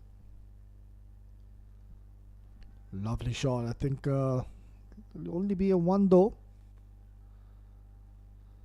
So both the batters, they've got a good chance now to really have a bit more of match practice as they go on to the business end of this tournament. Already we've seen quite a few exciting contests in this UPRO Summer Cup Pro edition, and hats off to these men. Really, at times they've gone on to play the afternoon games where there's excessive heat, around 40-45 degrees Celsius. It's not easy. At times I've seen those afternoon games. There's no hot breeze as well. That even makes it more tougher for the cricketers.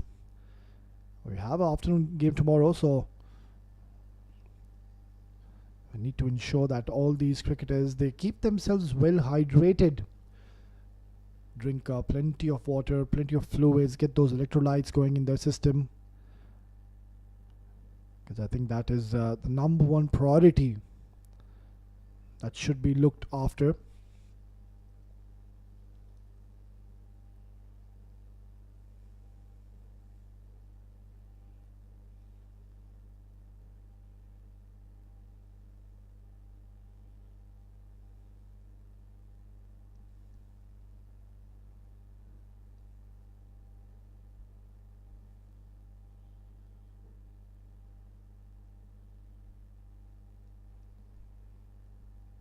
Yeah, keeping it simple at the moment. Kamran Atta is not really trying to blast the bowling, just ensuring he respects the good deliveries, keeps rotating strike on the other end. Wasim Anwar, he's got a good chance to impress his captain on the other end. And I think he's already impressed him with his bowling abilities this evening. And the first inning was exceptional. And of course went on to pick up wickets as well. Hardly gave any runs whatsoever. This is one team to watch out. Of course, they are one of the favourites in this tournament alongside Dubai Royals, GHK Properties. Beautifully bowled, nicely disguised, but the keeper has made a mess behind the stumps, which will allow them to take a single, rather steal a single. It's been given as byes.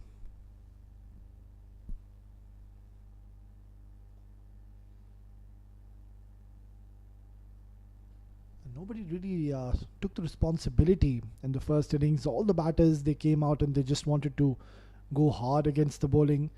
You really need to have a strategy and a game plan when you're facing quality bowlers. Of course, Nadeem, Wasim, Farman, all of these 3 spinners, they were making life difficult. It's not that the ball was really turning big. It's just that nobody really built the innings and nobody looked to stay in the middle and ensure they could have at least taken singles and doubles every time they were on offer. But what was happening that they went on to play a few dots and then eventually just getting a little carried away, trying to play a big shot, throwing away a wicket. You're putting pressure on your next batter as well, and we just kept on seeing a replica of all the batters trying to play hard, trying to go for the big shots with minimal success. Lost track and lost their wickets way too early. Oh, that is an incredible strike by Kamran Atta, the captain, which was turning out to be a quiet over. Kamran Atta has spoiled his figures, but lovely stroke. And that's a tough shot to execute, but Kamran Atta makes it look so simple. It's 63 for 2 after 7.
Ikram to continue. Did find success in his first over. Did go on to pick up a wicket of Dilshan. This is a bit too much to ask for. Not many runs to defend. Just 2 wickets is what they've taken. And Kamrata is in a great touch and form. Is the captain.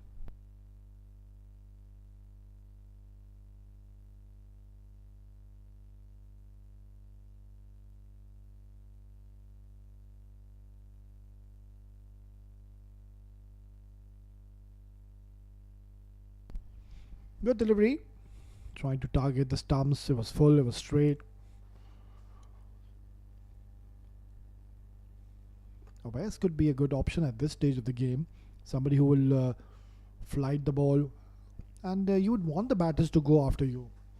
That's the only way you can get a wicket. I mean, if they decide to take singles, this match is going to be over in the next 5-6 overs. Again, poor work behind the stumps. This is going towards the boundary. In fact, it will. So, it's going to be 5 wides. Yeah. And it's not that they've given up the game in this stage after the power play. Just from ball number 1, nobody really brought in that much needed energy which was required. They needed to put up a show of fight. That was what was expected from this team, but it was the opposite this evening. And they're falling apart now.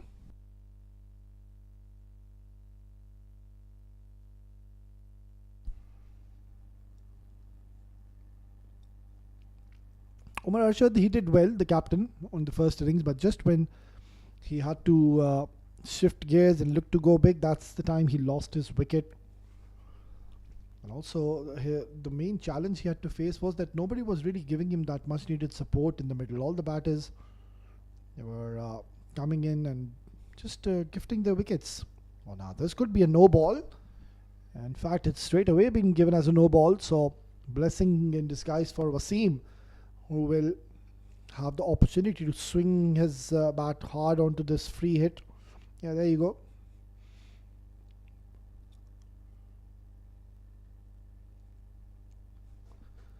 Also, it's been given as 1 for the over. And also, we're just waiting for the signal of the free hit. Yeah, there you go. So, Wasim Anwar can try to get a boundary or maximum on this delivery. Try to go hard on this ball. He does, and I think he's made a good little connection. It will be a 1 bounce eventually for Wasim Anwar. So just the 34 runs required to win this game. It has been Abu Dhabi smashes all the way.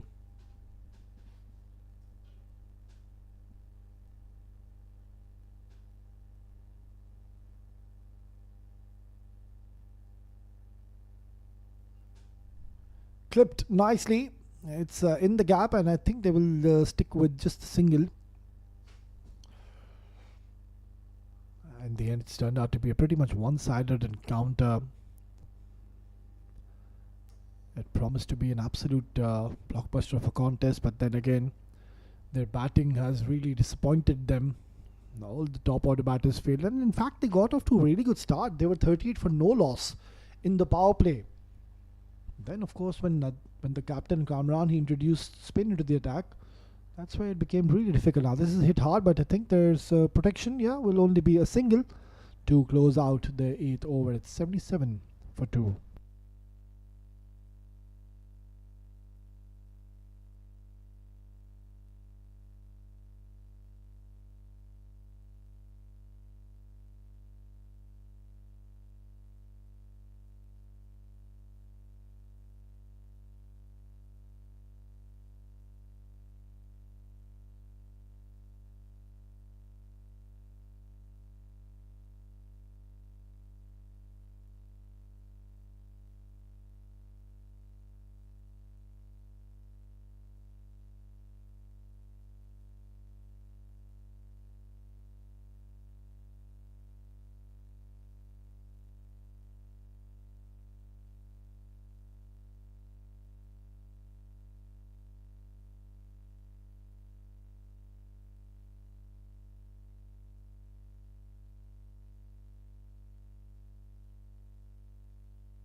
Just 34 required in the last 12 overs with 8 wickets in hand. No problems whatsoever.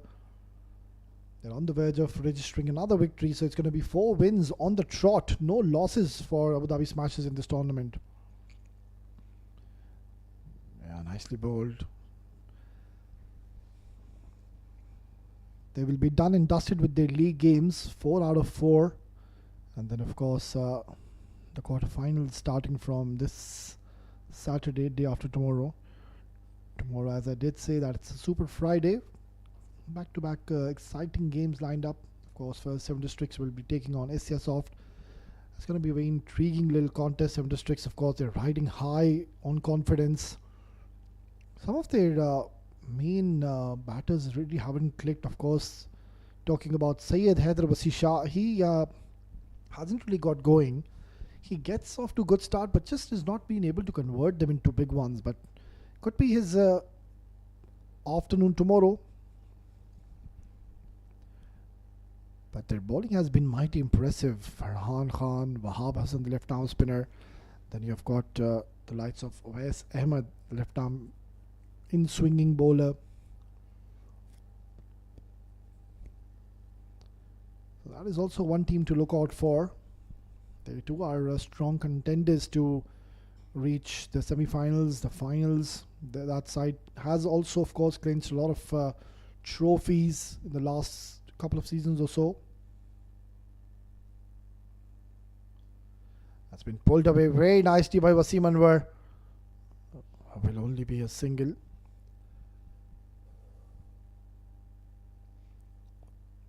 But yeah, after that game is done, then we have Blockbuster, Dubai Royals, taking on GHK Properties, another team who hasn't lost in this tournament so far. Yesterday, of course, we did see they went on to win that game easily, chasing 161, if I can recall, was a one-sided encounter. Yeah, 161 is what Kelvin scored. They chased it down in 16.2, all thanks to Rohan Mustafa. I think he batted beautifully, and also, of course, he delivered with the ball as well, and he's gotten his second player of the match in this tournament. So good to see Rohan Mustafa, of course, getting in form. They're at the moment playing a game in Sharjah Cricket Stadium. It's a semi-final today, so that's a big game happening against Alif Pharma, another team pretty much known here in this domestic circuit. But yeah, talking about GHK Properties taking on Dubai Royals, that's going to be one heck of a contest.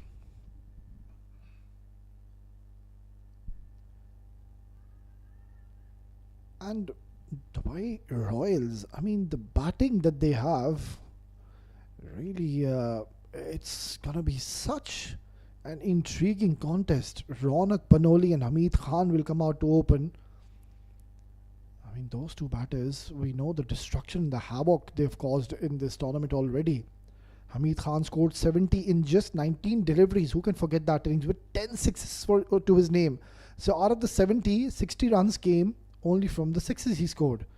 Ronak Panoli also batted beautifully, got 38 odd runs. So dot to close out the 9th over, it's 80 for 2.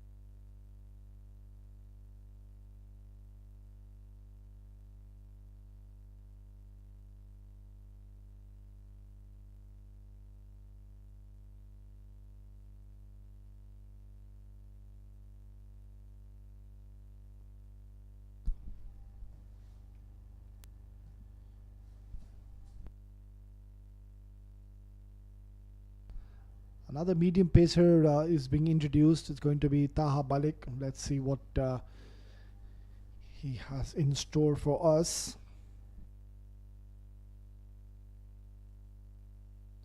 So yeah, I was just mentioning on regards to Dubai Royals, their batting is really been something to talk about this tournament. Ronak Panoli, Hamid Khan. Then you've got the likes of Junaid Shamsu as well. That's a big shot. Could be a chance. And he takes it cleanly. So Talha Malik getting a wicket on his very first delivery. And Kamran Atta, he would be livid with himself. He's got an important 30 for his team, but found the fielder. It's a good catch in the deep. It's 80 for 3.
Good start by Talha Malik.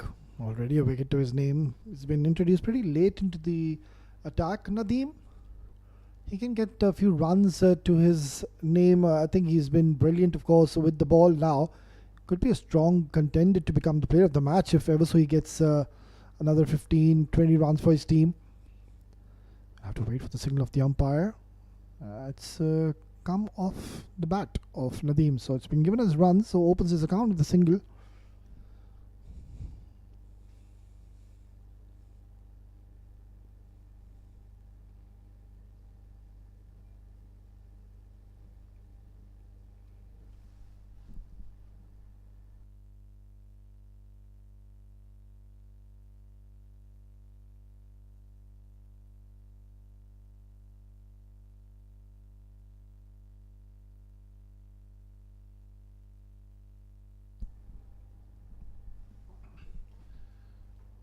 A lot was expected from the batters of Evergreen Real Estate. They knew that they're playing against one of the top sides here in this tournament, and it was such an important game for them. They went on to eventually win the toss. They wanted to bat first, but their batting didn't fire. And this very important game for Evergreen Real Estate. But Arshad, the captain, provided some impetus to the innings, but he too perished later on just when the boundaries and sixes were required.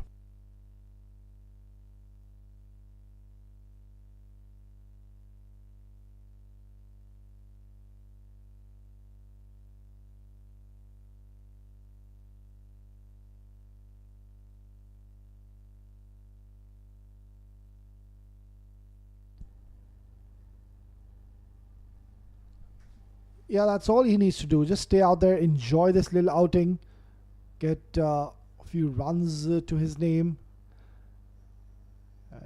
He's somebody who really loves the game and gives his 100% every time he's in the field.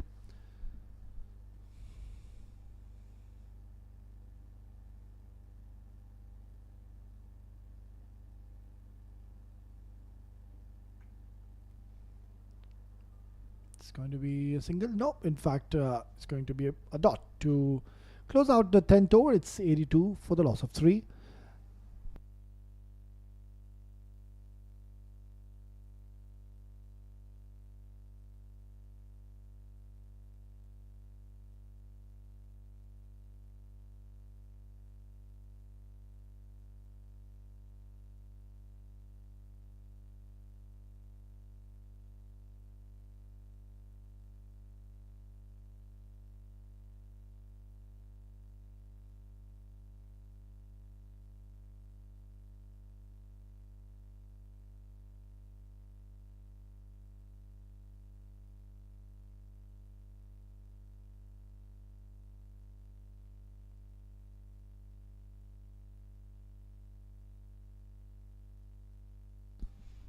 Hasn't found success so far, Sabira, but he's been economical. He's bowling in the right areas.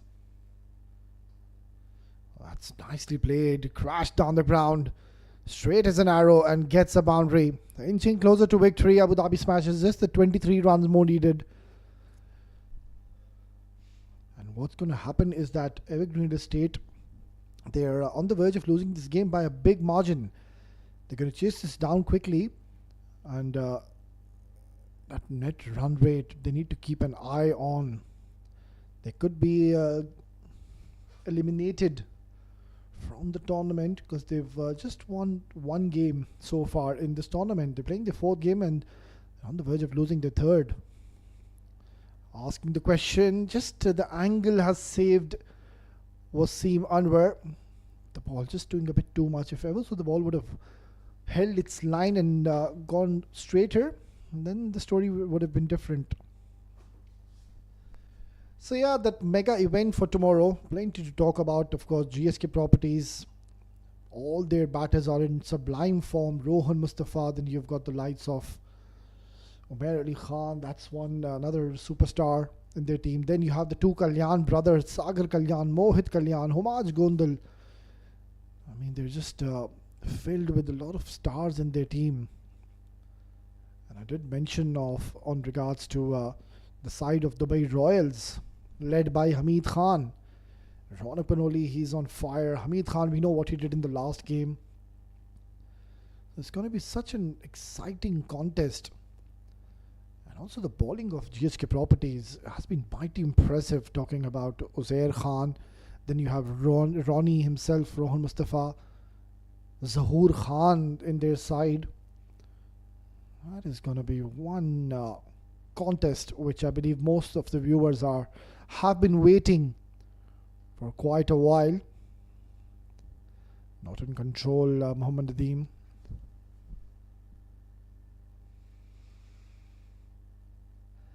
And of course, talking about Rohan, yesterday he was the player of the match with his brilliance with the bat, all-round performance. Of course, bowled exceptionally well with the ball as well. Scored 58 runs in just 41. And also, he went on to pick up 2 wickets with economy of just 5.5. Shows he's a very economical bowler. Doesn't really give you many runs. Oh, he's missed out, surely. Nadeem deceived by that delivery, and I think he just was a bit too early on that. He offered the shot.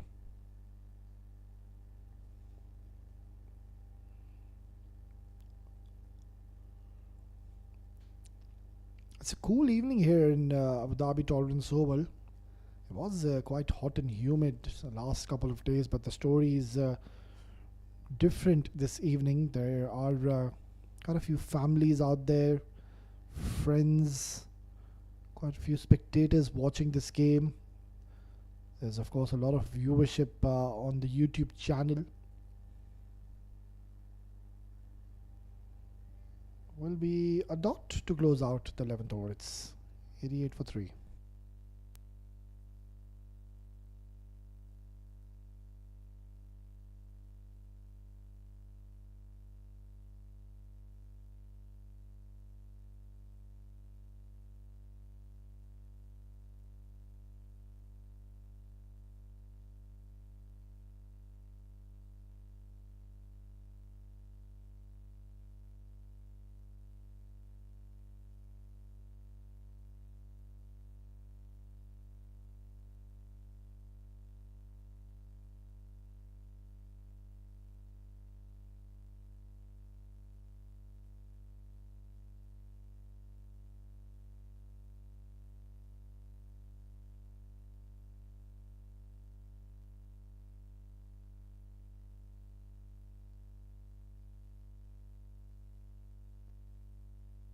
Tala will continue. He has found success in his first over, steaming in once again. Oh, it's a wild hoik by Mohammad Nadeem. He seems to be in a hurry. Wants to finish off this game quickly. The two unbeaten teams so far in this tournament, of course, Abu Dhabi Smashers and GHK Properties. Dubai Royals, they went on to lose one game against a very young, talented side of Dialer Battery Gorilla 11. That was an amazing match we witnessed. Seven Districts 2, they were on the verge of winning that game against Abu Dhabi Smashers. That was a very good game. But it was Abu Dhabi Smashers. Eventually, they got on to win that crunch encounter against Seven Districts. So yeah, these are the teams to really watch out for.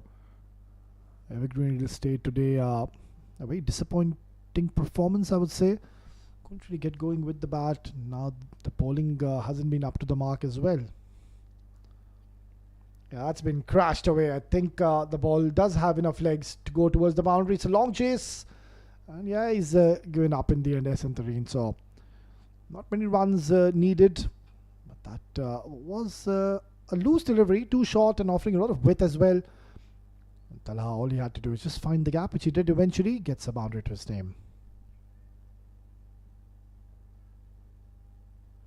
Yeah, the score that they've put is never going to be enough. I mean, on any given day, on any surface, against any kind of a batting lineup, this would have been chased down. Just 16 more runs needed. And in the end, it's turned out to be a pretty much one-sided affair. Oh, that's clubbed away towards cow corner. Terrific striking. Made a good sound from his bat. The moment he hit, he really enjoyed. Yeah, he's got a wry smile on his face, Wasim Anwar. He's been such an asset to have in the side for Abu Dhabi Smashers. Somebody really who gives a lot of fight and also gives us 100%. Now, these are the two members now in the middle who caused a lot of damage and havoc in the mid stage of the game in the first innings. Wasim Anwar and Mohammad Nadeem, the two left arm spinners. And Kamran Atta, the captain, he's blessed with a lot of quality bowlers in the lineup. Talha Maleki did well in the first over, but this over he's been slightly off radar. Oh, that's a big shot. He's got a lot of bat on this one. It's a biggie.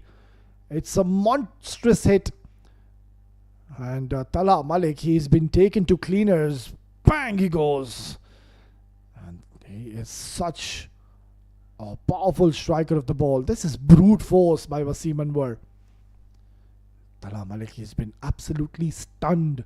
He did so well in the first over, hardly gave any runs and picked up a wicket. But since Wasim Anwar has decided, I'm going to just finish off this game quickly. He's been severe against Talha Malik. So just one hit needed to seal the deal and to register another victory, which will mean they will go on to win all their 4 games in this tournament. Yeah, takes a single, which will mean that he will take strike in the next over. In fact, they're coming back for the second. Ginger in the ground, allowing them to come back for the second. It's 105 for the loss of 3.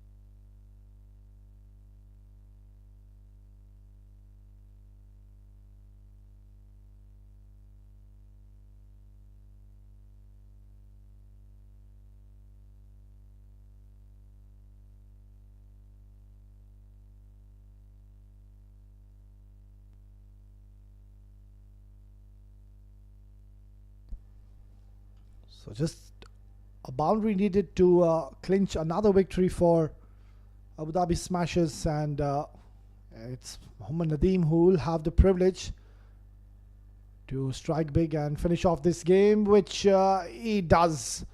So gets a boundary. What a terrific win this has been for Abu Dhabi Smashers. A one-sided game. They've chased this down in just 12 overs and have won this game convincingly by 7 wickets. And of course, cementing a spot in the quarterfinals. 4 out of 4 for Abu Dhabi Smashers, having a smashing tournament. Handshakes all round. Not the best of evenings for the men in red, and surely they will be taking a lot of learnings and positives out of this contest. Yeah, excellent start by Zain, but unfortunately he was retired, hurt, and then Kamran Atta, the captain, taking the charge. And then an excellent partnership between Wasim and Nadeem, taking their team over the line. It has been a struggle. You can see that the economy of the bowlers, it has been on the higher end. For me, the pick of the bowlers, I think Awais did well. He did pick up a wicket. Talha was very expensive. 8 extras when you're defending a low total, that's way too high. Match number 18, done and dusted. Evergreen batting first after winning the toss. 108 is what they've scored. Kamran Yar was a top scorer, started off with a lot of promise. Omar Arshad also playing a valuable knock. Mohammad Nadeem, Wasim and Farman, the 3 spinners, made life very difficult for the batters. And in reply, Abu Dhabi Smashers chasing it in this 12.1 with Kamran getting 30, Wasim getting 29, and 4 out of 4 is what is for Abu Dhabi Smashers, cruising on and going on to the next stage for the quarterfinals. Right then, we're just going to dive into a short little break, and once we are back, we will be all set for the post-match presentation. Stay tuned.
Welcome to the post-match presentation of UPRO Summer Cup Pro Edition 2025. It was match number 18 where Evergreen Real Estate batting first and scoring just 108 in the allotted 20 overs, which wasn't all that enough. And in reply, Abu Dhabi Smashers chasing it down in just 12.1 overs and have won by 7 wickets, registering another victory and have won 4 out of 4 in this tournament. It's now time to invite our match official, Mr. Preetham, to please hand over the player of the match. It's going to go to Wasim Anwar, but it's going to be collected from, of course, the owner, Mr. Bharat Shonak. He's the owner of Abu Dhabi Smash. It's an absolute privilege to have you in our post-match presentation. But what a brilliant performance. Scored 29 runs and, of course, went on to pick a couple of wickets as well for his team. Thank you, sir. Thank you. Yeah, that will be all with the post-match presentation. But do join us tomorrow at the Super Friday. Couple of back-to-back games coming your way. Until then, it's Owais Ali signing off. Goodbye and God bless.